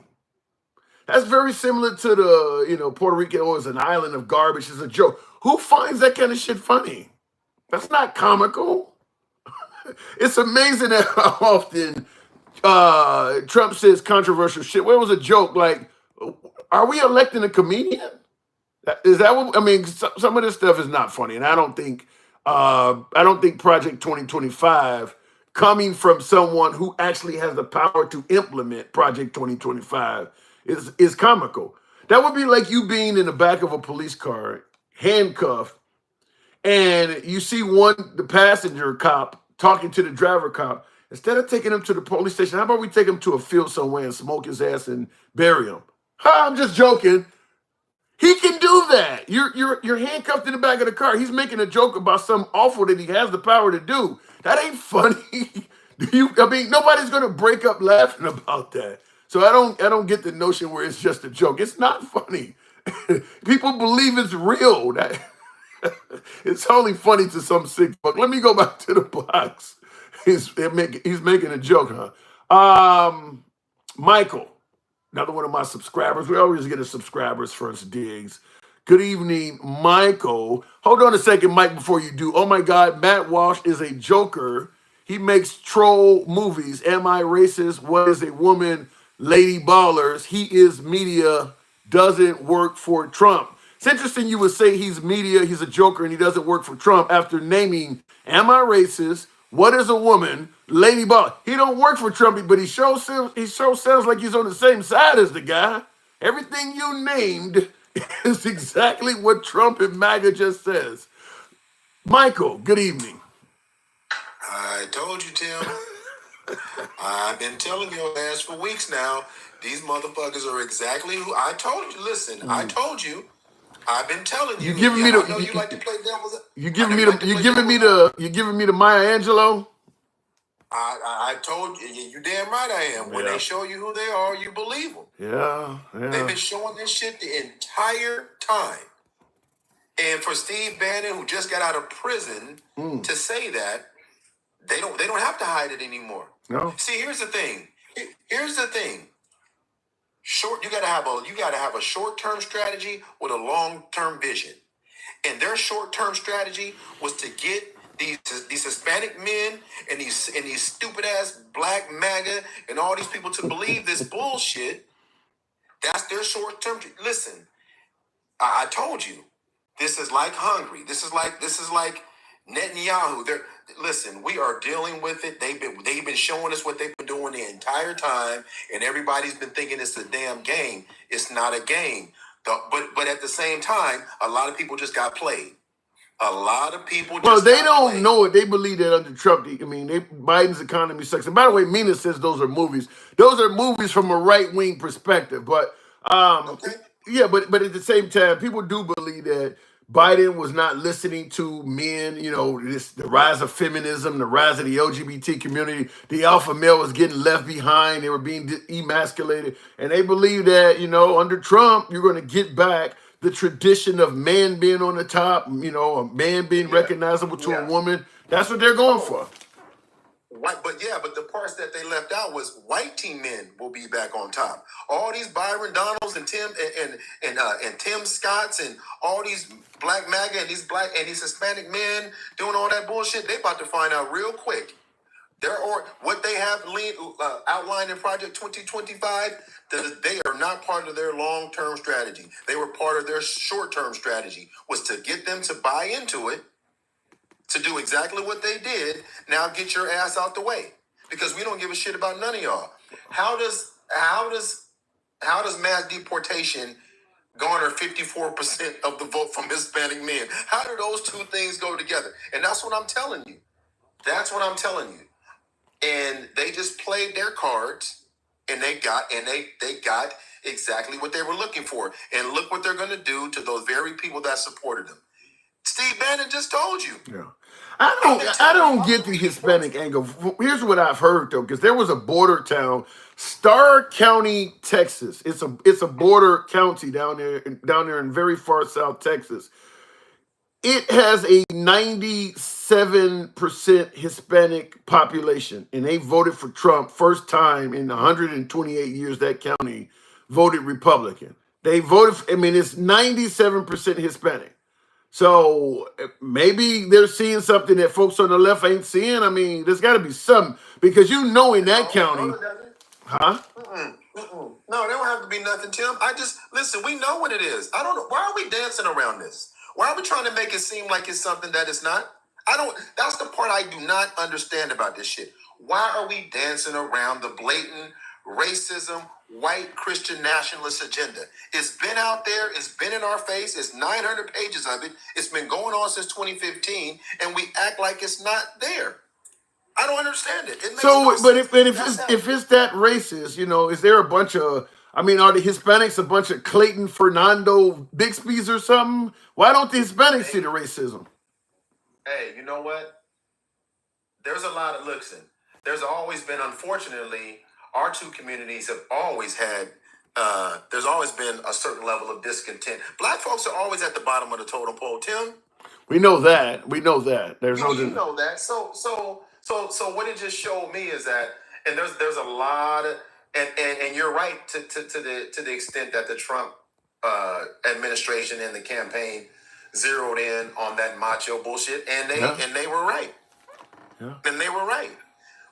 No, but what these idiots don't understand is they're not part of the long plan here. When you look at the Board of Education, the Department of Education, and what they're going to do, there are some people that voted for Trump that are going to lose their tenure. They're going to lose their tenure. It's what they want to do. It's in Agenda 47. Not only are it's going to happen at the Board of Education, or he's talking about getting rid of the Department of Education. It's going to happen at the FBI. He's talking about all the EPA, all three-letter organizations need to realize you guys may have some layoffs. And real quick in the comments, Dennis Calhoun said the alpha male that imitated fellatio on a microphone. He did do that.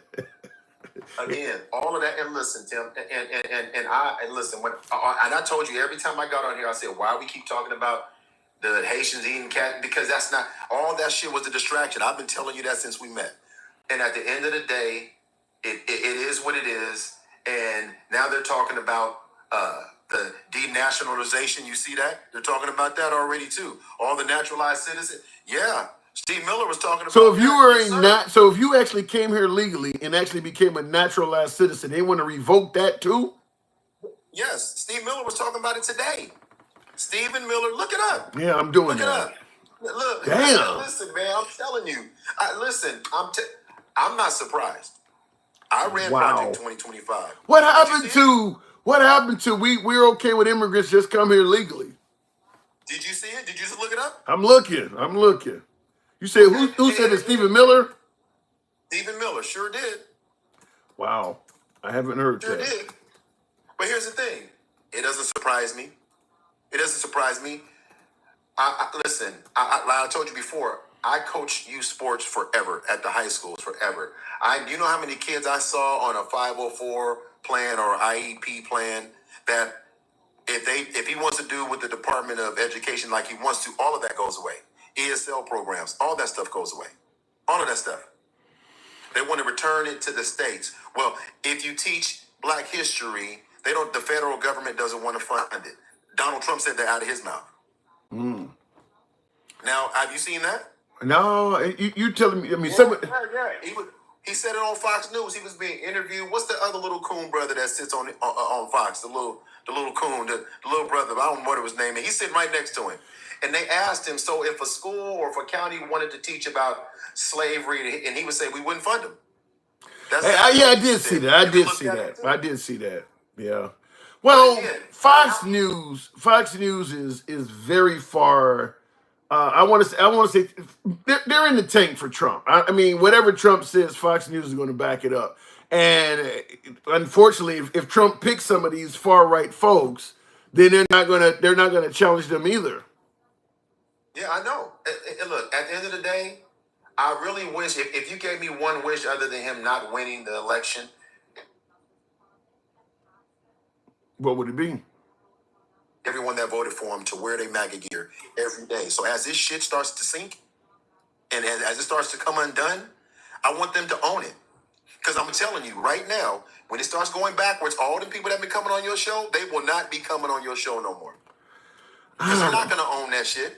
Well, we need... Because they haven't owned the reality of what it was. They're not going to own it, Tim. Well, we got to deal with this. We got work to do, man. We got work to do. Our kids aren't going to know their history if we leave it to them. Our kids are... Well, they'll know their history plus or minus a few details. They'll know what we teach them. Yeah. They won't be in the schools. They'll be teaching them the Bible, which was supposed to separate religion and state, but they don't want to do that. People aren't paying attention. People are not paying attention. You're painting you're painting a very, very bleak picture, man. You're painting some depression shit. All I'm doing is regurgitating what I've read out of their project. That's the funny part. There's nothing I just told you that has not been outlined. Yeah. So it's not, I'm just conveying what I'm reading that we all can read. It's all out there. I'm not saying anything off script of what they have laid out and what they're saying they want to do. And when people want to dismiss it that they're not, you wouldn't do that with anything else in your life, would you? If somebody brought you all these things that they were going to do to you to your door, would you just dismiss it? I wouldn't, but they do. I would not do that. I get that. And by the way, I tried to find what you're talking about. I can't find the part about deporting naturalized citizens. I tried to find it. He said they're about to turbocharge denaturalization. He said it started in 2025 and they're going to turbocharge it. All right. Those were the exact words on the thing. I'll find it and send it to you. You know I do my research. Appreciate that. I got to move it on. Definitely, I want to see that because that'll certainly come up. At least here it will. Thank you. Appreciate you coming through, man. We got to keep up the fight because this is ridiculous. No shit. I agree with you 100%.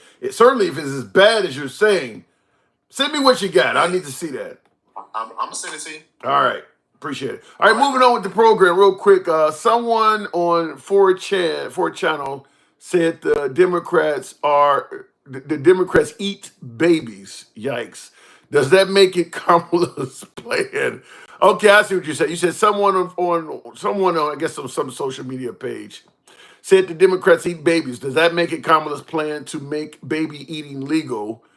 Don't read something online and then pretend it's Trump's policy. I don't know. Now, I appreciate the input there on YouTube horizontal, but that's kind of what's been going on. I mean, Kamala Harris never talked about once a baby is born, putting it to the side and deciding whether to terminate it, but they were putting that on her.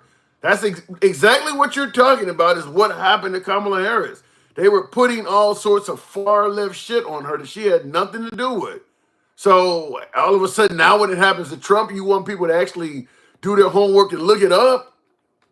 All right, and I see you, Charles Vaughn, you said you posted it to me. I have to look it up. I can't do it right now while the show is going on, but continuing on, Trey, good evening. Welcome to the program. Almost good morning, but good evening. The denaturalization section underscores the department's commitment to bring justice to terrorists, war criminals, sex offenders, and other fraudsters who legally obtain naturalization.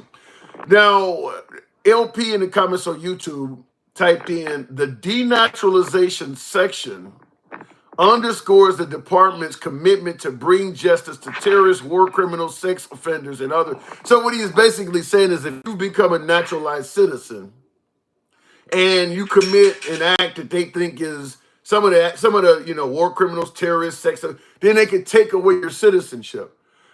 Now, on his face, that sounds great or sounds like it sounds legit, but the fact is they can make up shit to make you fit that bill. I mean, certainly with terrorism, who knows what the hell that is? When we hear the word terrorism, we tend to think of a Middle Easterner. You don't ever call the Klan, for instance. You would never hear somebody say the KKK is a terrorist group. Yet they perfectly fit the definition of it. So that could be, that what you're talking about, to me sounds like justification to do what my last caller was concerned about. Trey, good evening. What's up, my brother from the shop? You know what I always say, hanging around like Jesse Jackson at a Klan meeting. So what's going on with you? Hey man, I told you what I told you last week when I talked to you.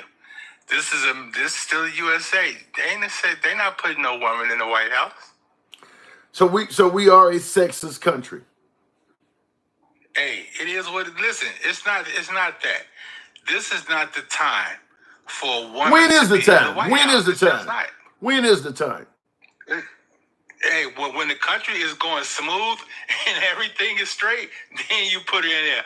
But this ain't the time when you got wars going on right now. You and I both know. You and I both know if the country was going smooth, as you just stated, people would say now is not the time because a man got us here and we don't need to take a risk on a female. She gonna destroy all of that. It wouldn't, no matter when the time come up. I disagree with that.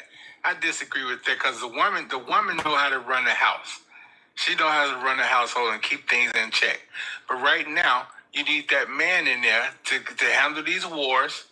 He needs the females in his administration to handle things, bills, and handle, getting the economy back. But as far as these wars and things like that, it's not the time for that. Not in the Middle East. You and I disagree on this. I don't think there will ever be a time. If you don't believe a woman is capable of managing certain circumstances as good as a man, then you likely ain't gonna ever believe a woman should be in there, because those circumstances, even if they're not happening, as you're pointing out, saying that the country is going well, there's always a chance they could happen. And what they would say then, if we put a woman in there, just like they said with Biden, they sense Biden as a weak leader, and that's why the wars are breaking out. So when Trump left office, we didn't have the wars. Biden gets in there, they sense him to be a weak leader, and that's what they would say when you put a woman in there. In good times, they would say if you put her in there. That's the truth. Biden No, it's is not. a weak leader. No, he's not. Not in that. Hold on. Let me tell you why I disagree with you. Now the notion is that Putin did not attack anybody under Trump, but he decided to do it because Biden is a weak leader. When you look at what has happened, let's say that's true. When you look at what has happened to Russia, he attacked the Ukraine in February of 2022. So that's been about 2.5 years ago. And we're going to believe that when Putin went into the Ukraine in February of 2022, he thought he believed at that time he would still be dealing with the Ukraine. 2.5 years later, has lost tens of thousands of soldiers, had to import soldiers to North Korea to replace all his dead ones. You think that outcome shows Biden as a weak leader? Biden has kicked ass. The only reason why Russia's still in this. Wait a minute. What Biden had to do with this? Biden, listen, Europe, we over here.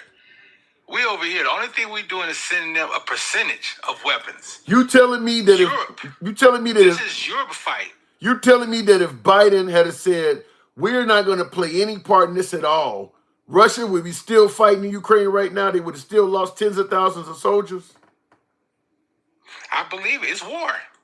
They didn't have no weapons. It's war. Nobody else is sending Ukraine weapons. They're getting them from us. Without.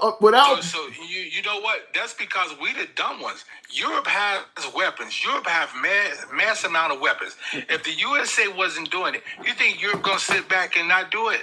No, they gonna do it. We just the dumb motherfuckers. No, they ain't even dumb. They ain't even dumb. The USA is making a lot of money off of war. You make money off of war, so that's why USA is running the gauntlet. This war is just a war on paper for the USA, and the paper that is on is green paper. It's all about money. They don't give a fuck about Ukraine. I agree with you that the U.S. is always getting in wars for profit. I'm not disagreeing with that, but I disagree with you that if Biden did not send the Ukraine weapons for the last 2.5 years, that the Ukraine would have got them from Europe and they would still be fighting the Russians. I don't believe that, because the Europe don't have all of the satellite surveillance and all the other intelligence that we're giving them. Without Biden... Guess what, Tim? Guess what? What? We will see. I guarantee you that Russia is going to come out better under Trump. Probably this time next year, Russia will be doing significantly better under Trump than they were doing under Biden. That war probably will be over with. That's what I'm telling you. We will see. I bet you Europe gonna step their ass up when the USA pull out of there. And that ain't good for our allies either. I can guarantee you that. Yeah. I'm just simply saying, based on what has happened, the notion that Biden is a weak leader and now is the time to attack doesn't measure up. Putin, there's no way in hell. Hold on a second. There's no way in hell Putin thought when he went into the Ukraine in February 2022, he expected to still be dealing with them in November, almost coming up on 2025. He didn't expect that. Biden stood up and helped out the Ukrainians with strength that Putin, if he thought Biden was a weak leader, would never have imagined. Biden is a puppet, brother. That's all. The military run that shit. Biden ain't had nothing to do with that. Biden sat back and whatever the military said, Biden said, okay, go ahead and do it. Yeah. So when things go well, it's somebody advising Biden. But when something go bad, it's Biden's fault directly. No, Biden's still the commander-in-chief. He's still the commander-in-chief. He's still the person that got to say, okay, go ahead. Biden is responsible. Russia having lost all of those soldiers, having to import soldiers from the North Koreans, lost all of the tanks and military. Biden is responsible for that. That does not happen without Biden's intervention, Biden's assistance of the Ukraine, Biden's surveillance, without Biden's stroke of the pen authorizing that stuff. That does not happen. Biden is the reason that Russia is still at war, still losing people. Biden did that. Whether you want to give him credit for it or not, that weak leader is the reason why they're struggling like that. That's funny. Okay. That's funny. Okay, I'm sure all of the dead Russians are laughing with you. I'm sure all them dead Russians, oh my God, that is hilarious.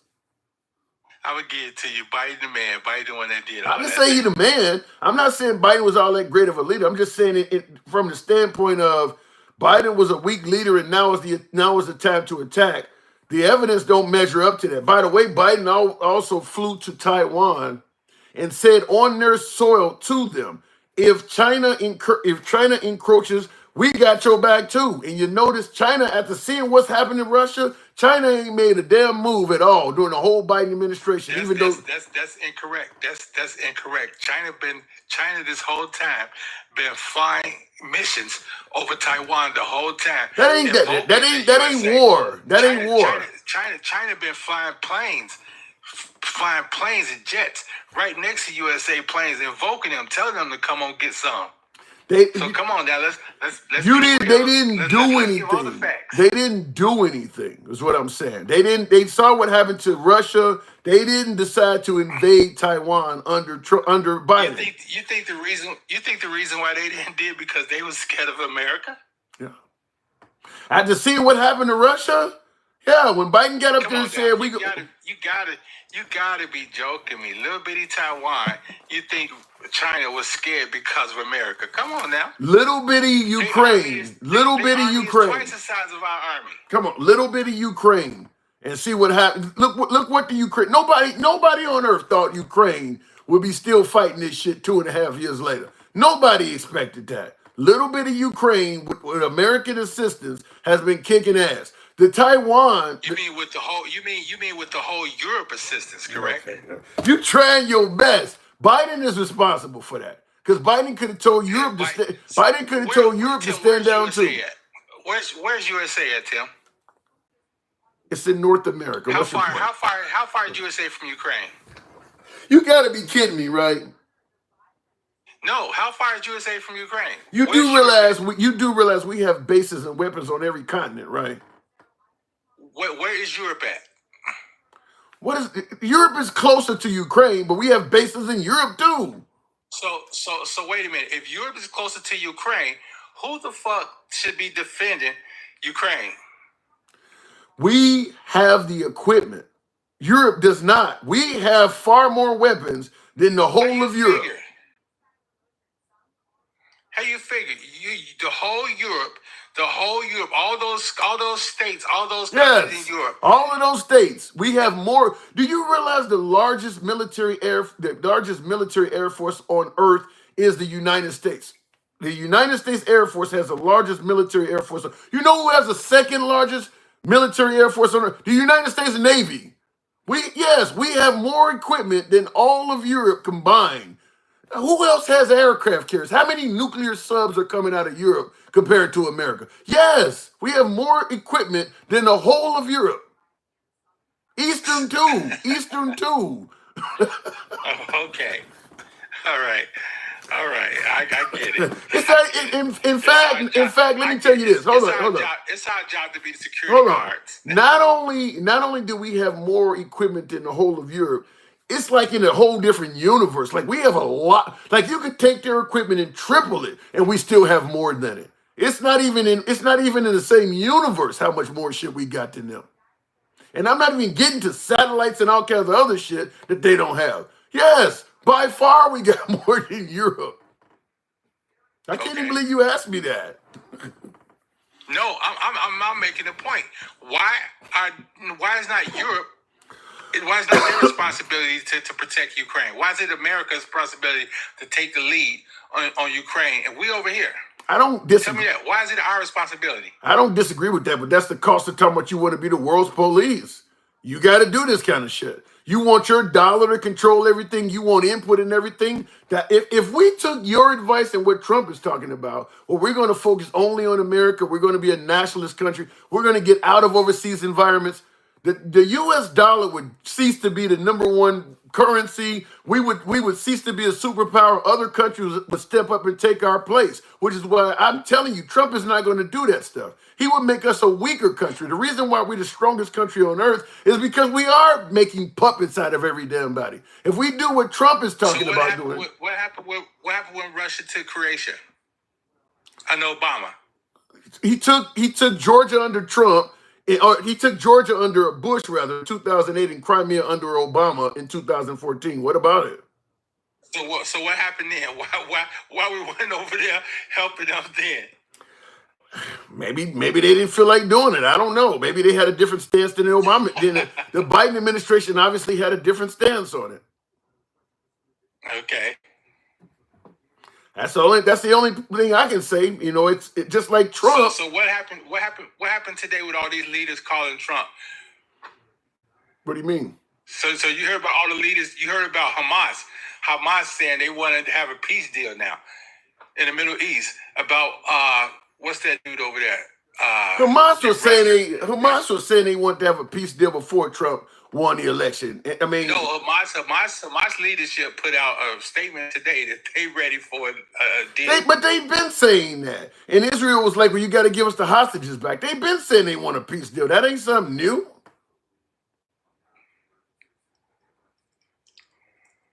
What's your point? I'm telling you, all these leaders, they want to end these wars because of Trump. I don't think it has anything to do with Trump. I think they're going to say we want to end these wars because that's what they say. But at the end of the day, when it comes down to, well, what would it take to get you to end the war? And once they don't measure up to that, the war is going to continue. They've been telling Israel they want to end the war for the longest. They were saying that long before Trump won the election. But they can't get the terms together. So it hasn't ended. But that's been Israel's fault. With Trump ain't gonna play that shit like Biden. Biden play that pussyfoot shit. Well, you know, he's sitting around, yeah, y'all can maybe do this. We're gonna still give y'all a couple of bombs to drop. Trump ain't gonna be that way. No, Trump gonna be like, look. Trump is going to do exactly what he said. He told Netanyahu to finish the job. Netanyahu is not interested in a two-state solution. He's not interested in giving the Palestinians anywhere to call their own. Under Trump, Netanyahu is going to be allowed to roam and reign supreme. And by the time that shit's over with, Netanyahu and the Israelis are going to own all of Gaza. And the Palestinians are pretty much going to be submissive to their free will. That's how that's going to end. That ain't great. That's not a great outcome. But okay. All right, let me address something right quick. Let me address Al Sharpton Jr. first. What the fuck?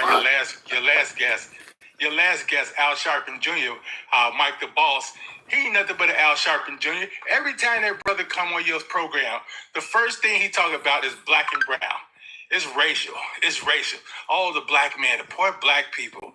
We just so depressed. Aren't you black? We need to learn how to do it. Every single time. Aren't you a black man? What's that? You black, right? Yes, sir. Okay. But I'm a strong black man. And I ain't no second level. I'll take second fiddle to nobody. To white people and nobody. Okay. Ain't no depression. All right. So what's your point? I ain't no depression. I'm from the 60 area where black men stand up. We don't sit there and say, let me ask you this. I don't normally do this, but would you, since you called out those last two guests, would you like to have them on with you? Of course. All right. If they come up, I'll put them on with you. Just so you can. I don't normally bring on multiple guests at one time, but since you called them out, I think they might want to have a word with you. So just for shits and giggles. Go ahead. Let's go. Didn't Cal? Yes, sir. He has. I just want to. I want to. First of all, I want to establish a hierarchy and understanding of our conversation. First of all, what is your education level, and second of all, what is your financial situation? Sir, I have a master's degree in business, and I own 3 businesses. I own 3 gyms. Okay. Okay, so for 23 years. Any more information? So you are established in life. Okay, so when did you become successful in life? You say when? Yes. I've been successful my life. I've been successful my whole life. Okay. So did you have more money under Trump than you have now? My money's been the same my whole time. Okay, that's good, because from the beginning, when I was raised with my mother and my grandmother, they told me as a black man, don't say that anybody gave you success. It was you who did that. Of course. Okay, so when all of these people say, well, I had more money under Trump, I was more successful under Trump, what did you say about that? I can't say anything because that's their own personal experiences. No, I'm asking you, what did you say? Were you more successful under Trump, or are you more successful now? Man, I've been running gyms pretty much my whole life, so my success is based upon myself. I'm not saying whether you failed or whether you would. You can't measure your success because you can't measure your success under a president. Okay. That's what I want to establish with you when we have this conversation.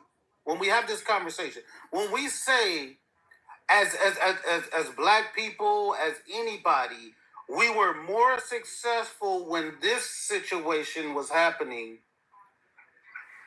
or now. Where's this conversation coming from? Yeah. I gotta say, Cal, I'm kind of curious to the point you're trying to bring up, and also Michael is in. Me too. I'm lost.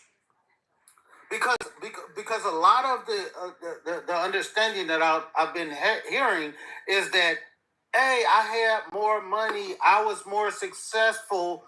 You ain't never heard that from me. You talking to the wrong person. No. I'm this is a general understanding. Is that not something has been said? Well, I want to know what you came up here. I want to know what you came up here to talk to me about. I'm not talking about the general population. Look, I'm trying to figure out like how you view like the Trump administration as being better for you or better for us as a people. How I view the Trump administration. Yes. Well, now I want to be honest with you. I don't give a fuck about Trump or the administration. Alter ego, thank you. They have no control over what we do. They only in office for 4 years.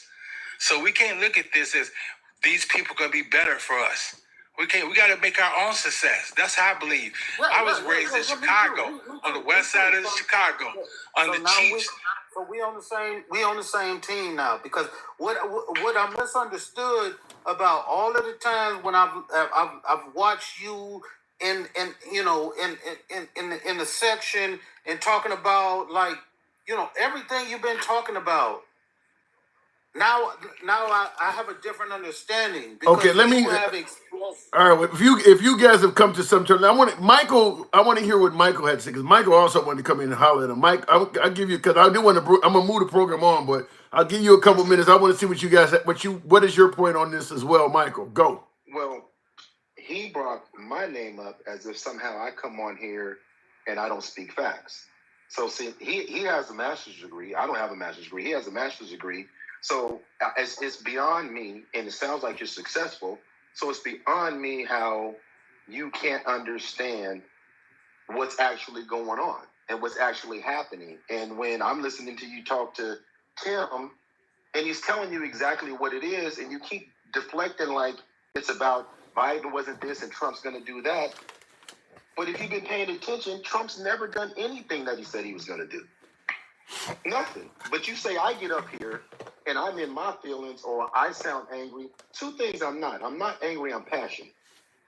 Because I care about not just myself and my own success. I care about making sure that our people don't lose rights that our people before us fought for. That's important. So when you say I mentioned black and brown, I'm only regurgitating the position that Trump and the administration talk. Because every time they talk about people, they're talking about black and brown. All the time. So I mentioned, okay. I give back what I receive. I'm not looking for any. You think I'm looking for this situation for this country and us as a people? I'm not looking for this. They're showing us. And if you're educated, you sat in classes and had to study and write theses and all that to get your master's. Where's your thesis and your master's on what's going on in the country now, since you have such a strong position? Because okay, I'm gonna tell you most of what you said. All right, let me hear his answer to that, Mike. Respond. All right. So, Mike, I watch this program a lot. Thank you. You come on here a lot. Appreciate it. And a lot of times that you come on here, every single time, I swear I sound like I'm listening to Al Sharpton. I'm not going. No, you talking about the guest or the host? You talking about the guest or the host? Are you not talking about me? Are you? No, I'm talking about Mike. Okay. I feel like he Al Sharpton Jr. He race bait more than anything, brother. I'm telling you, it sounds like I have to look at your picture and say, is that his son? What's race bait? Because I don't hear you saying positive things. Race bait. It's always about how the brown people are depressed, how the brown people are being targeted. Listen, we are being targeted, but I've never said depressed. But what I'm telling you is all I'm doing is sharing the information that they're putting out there. That's the part. You're not sharing the information though. You act like this 1950 something. Have you read Project 2025? Man, come on. Let's get off of Project 2. We can't talk about something. Hold on. Until we know for sure. Why are we talking about something that's not reality? Hold on a second. Hold on. You don't know if that's not reality or not. You've been told by the Trump administration it's not. Yes, let me finish. Hold on. Let me host this shit. Let me host this shit. We're all for free speech. I'm gonna let you talk, but damn it, let me get in here as the moderator. The point I want to make is this.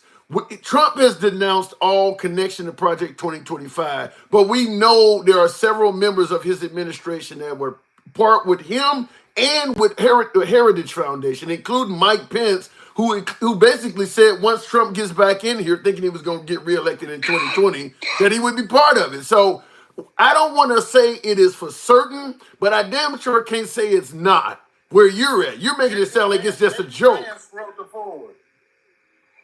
The Heritage Foundation is a think tank that's been writing shit for the Republican presidents forever. Just like the Democrats have a liberal think tank that's been writing ideas from them. This shit just got put out there. There's a platform that the president is running on. The president is running on his platform. His platform has got to be put to the public, and the public votes on his platform. They don't vote on 2025. They don't vote. That's not on his platform. Trey, okay, I'm gonna you think he would put that shit on his platform? You think he actually gonna tell you that's what I plan on doing before an election? Listen, he put out Agenda 47. which was 25 light. Yeah. Yeah, but here's the thing. Here's the thing, Trey, and this is what I'm telling you. If you've read Project 2025, even if you've looked at it, how is it possible for Project 2025 to outline executive orders that are in that doc that are the same executive orders that Donald Trump signed? Thank you, Will. The same exact executive orders. The executive order numbers in that document are the same ones he implemented when he was in office. See, this has been going on since 2015, Trey. This isn't new. Trey, listen. I didn't read Project 25 because that shit don't affect me. Trey, we have documentation. You hear Tim? We have Yeah, I heard it. I heard that. We have videos of the people who created Project 2025 saying behind the scene. Look. You can look it up. They are saying that yes, he has to reject Project 2025 while he's trying to become the president because it's unpopular. But we know that once he becomes the president, he is going to. And I will submit to you. And by the way, Infinity, I saw your comment. I'll address your super chat in a minute. But I will say this, just like we're saying that Project 2025, I don't have anything to do with. He said the same thing about rolling back Roe v. Wade before he got elected the last time. It's not popular, so he's not going to admit that. I'm sorry, brothers. I'm sorry, brothers. I'm just from a different generation. This to me sounds like the scariest, weakest generation of black people that I ever seen. I'm sorry. I gotta call it as I see it. This shit sounds weak. We talking about a Project 25. Well, what sounds? I mean, come on now. Well, what sounds weak is the fact that what you said was you don't care about Project 2025 because it doesn't affect you. That's what you said. It doesn't affect a bunch of us. There's some shit that's on the paper. Well, hold on. But you're saying it doesn't affect you. So are you acknowledging that it exists? Because you can't say something doesn't affect you if it doesn't exist. So you're acknowledging that it does exist. I'm acknowledging that it's a 900-page book out there called Project 25. I do acknowledge that. Why do you think they wrote that book? How many times did it mention Donald Trump? You didn't read that. I didn't read this shit. Yeah, exactly. Well, I'm going to tell you something. I didn't read the shit. Okay, what I'm going to tell you is that it mentions him various times. But what I will tell you about Donald Trump is that you cannot use his name in something that he does not support. He will sue you. He will shame you. He will make sure that you are not associated with him. He has not fired. He has not chastised. He has not talked trash about anybody. Yeah. This is what I'll tell you, Trey. This is what I'll tell you. All right, I'm going to let you guys wrap it up. Go ahead. You can call it weak. What I call it is doing my due diligence. Because when I see somebody exhibit the behavior that he's shown, I have to believe what I see. And so when I get on here and I'm talking about stuff, I'm not talking about anything that I've been researched, read over and over again. And you're right, I have been consistent because it's serious. I don't know if you got kids. I don't know if you got sisters or daughters or any of that. But I'm not playing with, I'm not willing to risk not being diligent about this, and as opposed to what you're saying is going, it doesn't affect me. See, so now my question is this. My last question. What are you going to do about it? They're gonna vote. They're gonna vote him out. I got educated, and what I did is I got educated, and I voted along the lines of the party that was going to protect from the. What? Hold on, hang on. And Trey, hold on a second. Trey, I would also ask, because I see in the comments on Will G, I do see you said Agenda 47 is a scaled down version of Project 2025. That is accurate. Have you read Agenda 47 at all, Trey? I looked at it. What do you think of that one? Because he's admitting that one. Like I said, listen, the president is the president for 4 years. Y'all acting like y'all scared. That ain't an answer. That's not an answer what I asked you. Tim, how old are you, Tim? Ain't you 50-something years old? Yeah. 50-something, yeah. How many years? How many fucking presidents had agendas? Not like this. None All like of them this. have agendas. What do you mean? But none like this. So because wait a minute. Having agendas. Has it affected you? Has it stopped you from living? Has it stopped you from making a living? Has it stopped you from making money? If the agendas don't, well, hold on. If what you're saying is true, Trey, that the agendas don't affect you and they don't stop you from making money, then why the hell is everybody talking about they were doing better under Trump than Biden if it don't matter? It's called inflation, baby. But can I say one more thing to him? I'll let you wrap it up. I'll give you guys both a quick couple minutes. Go ahead. Okay. So Trey, we all understood at the time during the crack generation that we had to do something. And what the government put in place, it really messed up our generations. We can all admit that. My mother, my grandmother, they was all down with the 95 crime bill. They said we got to do something to stop all of this crime. But then we looked at what the policies were, and then we looked at the implementation. All you got to do is put something in writing, and then you give it to people, and they interpret it. And what they did was the police jacked up a whole bunch of black people.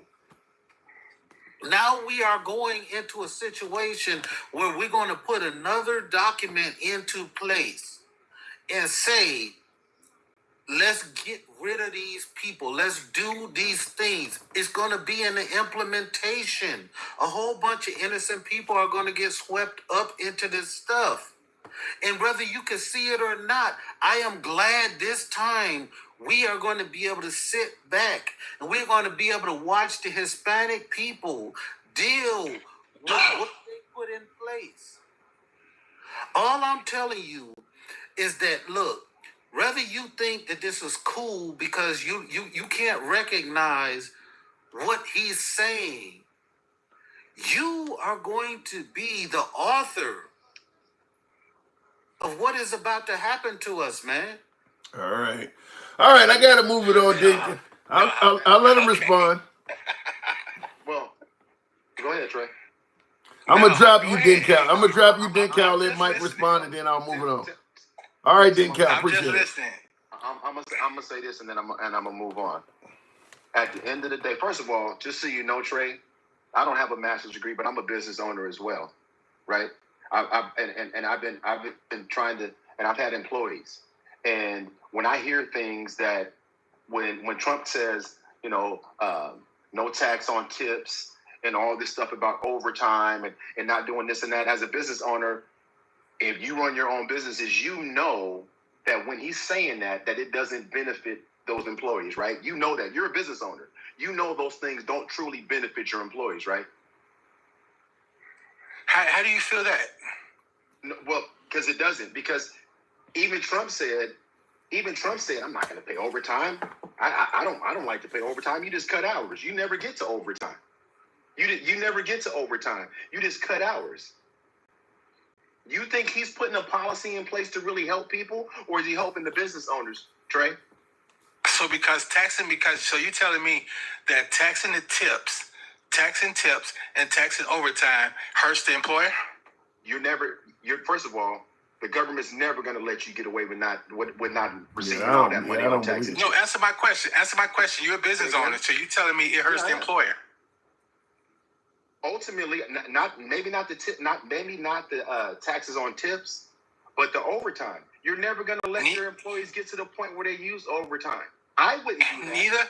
Neither one of these things, the tax on the overtime or the tax on the tip, does not affect the employees at all. It affects the government. It affects the government, but it does not affect the employees.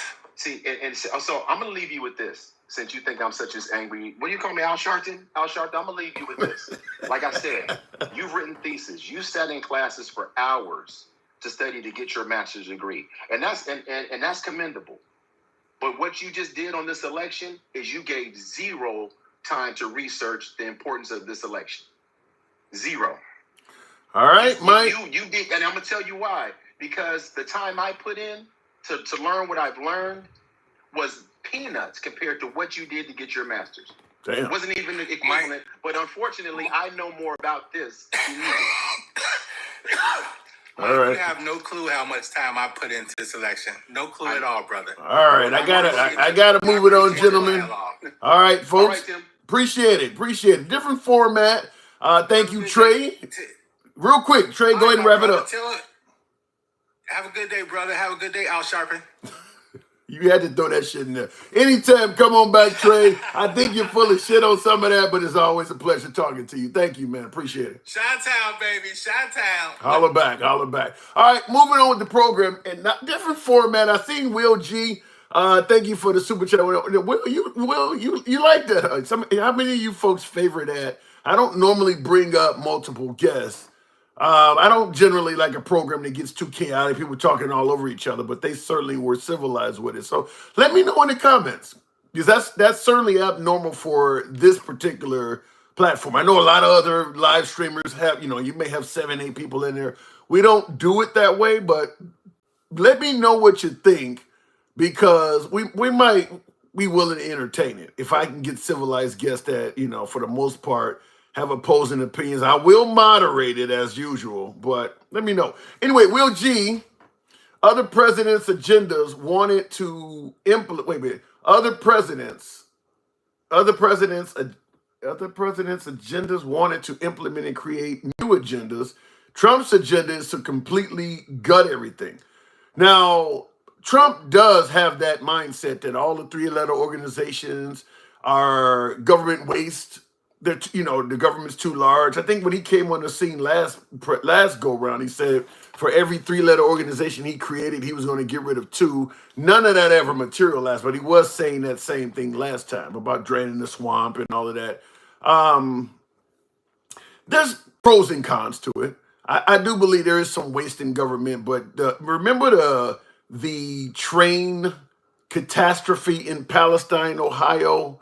Many would suggest that some of Trump's reduction in regulations may have been the fault for that, where you got this big train carrying all this toxic material going through an urban area, and there's only 2 people on board because they reduced the regulations so much that he only had, by law, only 2 people had to be on board this train. You got a train a mile long. Remember back in the old days, you had a caboose. Somebody was in the back. You had an engineer up front, and you may have had a crew. And they've reduced regulations so much that, well, to save money, any company wants to cut labor costs. They're going to cut labor costs as much as the law allows. I'll tell you one thing, like on a commercial airliner, you generally have a pilot and co-pilot. If you reduced regulation, it would probably just be 1 person up there. I mean, you could say, because one of them is just sitting there as a backup, pilot, co-pilot. Only one of them is needed to fly the aircraft. If the FAA got rid of their regulations, you would be on a plane with only 1 pilot. That's what happens when you get rid of regulation. And then, of course, if something happens to that pilot, boom, everybody's gone. So sometimes you can save money, but eventually it can come back to bite you. And that Palestine, Ohio train catastrophe, many would believe that is a result of that.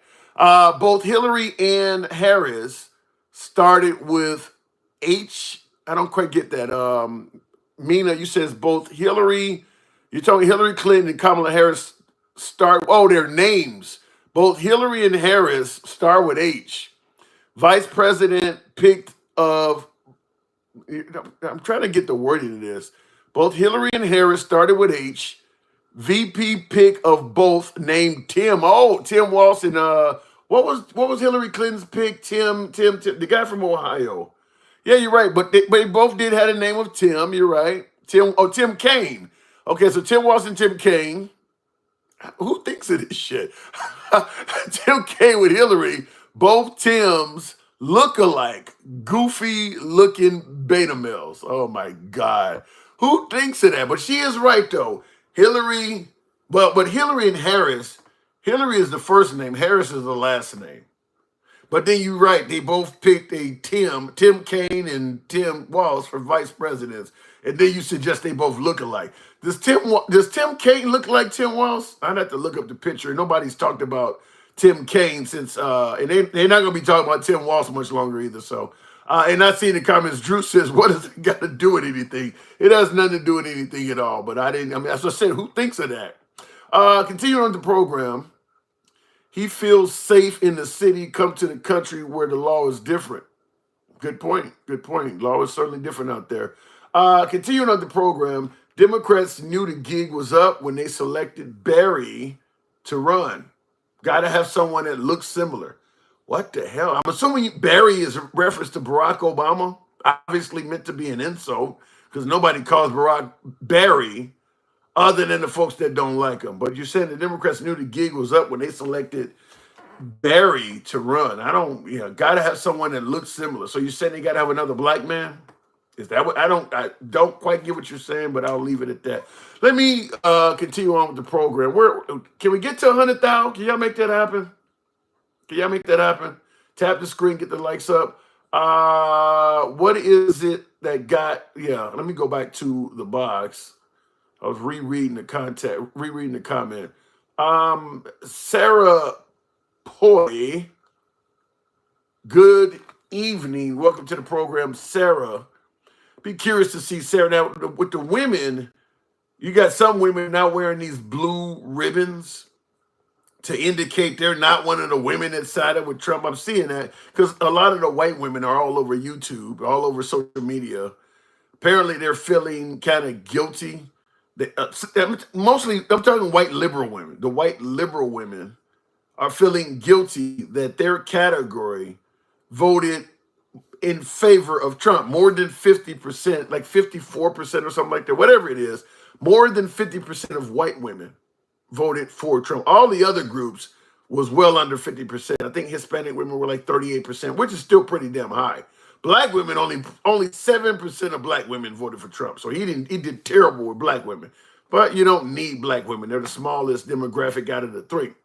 But liberal white women that are ashamed of what happened with their genre, apparently there's this movement to wear blue bracelets indicating that they side with women's right to choose, and just basically that's the anti-Trump movement, the anti-Republican, anti-right-wing movement, and to let folks know I'm not one of them. I'm not one. So you're 52%, Drew? 52% of white women voted with Trump. All right.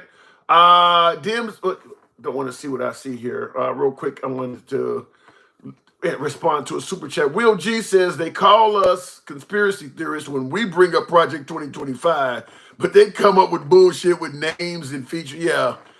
Look, at the end of the day, Trump is denying Project 2025. I get it. But the notion that the Democrats tying Trump to 2025 is ridiculous. Now, there's a lot of legitimate reasons to suspect Trump has something to do with Project 2025. It could be wrong. Maybe Trump is telling the truth. Maybe he does not have anything to do with Project 2025.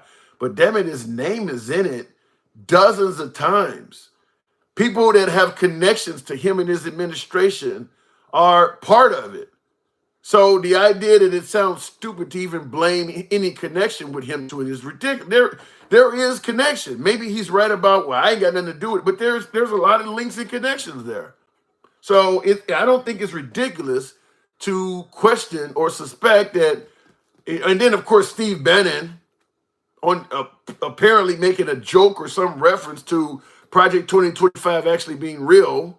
And then Agenda 47, which Trump does claim allegiance to, being very similar. So it's not as far-fetched or ridiculous as my last caller made it sound, in my opinion. Anyhow, folks, I do appreciate the 93,000. We didn't quite get to 100,000, but I would ask that you follow the program on TikTok, subscribe on YouTube. If you enjoy this type of civilized dialogue from all sides of the aisle, without any concern of the host block banning or censoring you, I would ask that you follow the program. We are here Monday through Friday. I'm trying to get a solid time slot again. I got family obligations. This doesn't pay the bills, of course, so I'm trying to make that happen. I do appreciate you folks tuning in. It is indeed your boy Tim, the handsome liberal. I see that, Drew. You said I'm almost at 100,000. Hang on. I'll give you a moment. Appreciate it. Thank you. Do I have to play games with the microphone like President Trump does to get that 100,000? Tap the screen. Get your boy up to 100,000. Send me off correctly. And on YouTube, feel free to smash that like button. As I said, subscribe to the channel until we get here tomorrow. Denkow, shout out for the subscription. Thank you folks that have subscribed to the program. Absolutely helps out the program. I get my subscribers first digs in the box as usual. I do appreciate that. I do appreciate all that support. We are close as Texas Mom. Let me go ahead and pull up the microphone and pull another Trump again. But yeah, let me just do his dance. He does a lot of a lot of things with his hands, so to speak, if you know what I mean. When we all can afford to live, y'all shall see. I haven't had any problems living under the Biden administration. Super chat, any thoughts is infinity. I would like to figure out a way to bring up MAGA on my YouTube platforms. I absolutely want to talk to more MAGA. One way, somehow, I do have an Instagram account. I believe you can bring folks up there. Handsome Liberal on Instagram. I would encourage you go follow it. I'm learning how to work it. I went out and specifically bought another device. So I was on Instagram live the other day. So while we're streaming here on these three platforms, Instagram was a fourth platform. But because not enough folks came on that site, I didn't put the device up. But I do now stream on Instagram live as well. Anywhere where MAGA can find me, I'm trying to go. I have a Rumble account as well. I don't have enough subscribers there yet to go live. All of them are under the same name, the Handsome Liberal. Andy, thank you. Appreciate that. So that 102,000, thank you, folks. As always, it's your boy Tim, the Handsome Liberal. Good night. I will see you tomorrow. Thank you, folks, on YouTube as well. Thank you for the subscriptions. By the way, Will G, definitely want to give you a shout out for showing the program some love. You're certainly a very kind subscriber to the show. Will G, appreciate it. Talk to you guys tomorrow. And same on my YouTube vertical or horizontal. So for you folks that are watching me on YouTube horizontal, you are my newest device. You're on an iPhone. Trying to figure out a way because my whole setup was designed to be on YouTube and TikTok vertical, but I had a lot of folks suggest that, listen, we watch you on television sets and things like that, so I want you to be horizontal. So you're watching a horizontal feed. Now you clearly see what's behind me, my backdrop. It's not set up for horizontal. You're seeing pictures of the room that you shouldn't see and shit like that. I'm going to try to figure out the way to make the set designed for horizontal as well, because like the bookcase and all of this stuff should not be in the shot, but it is because I wasn't designed, I never designed my set to be widescreen. But I do appreciate you folks that are tuning in on this platform. Patrick says, that's Patricia. I think that says Patricia or Patrick, whatever. Do you sleep? Yeah, I'm about to do that now because I got a day job. I get up at 6 in the morning for a day job. I do a full 40-hour week, just like any other working American. I got bootstraps and I have to pull myself up by them. Appreciate your input. Thank you, folks. Have a good night. It's your boy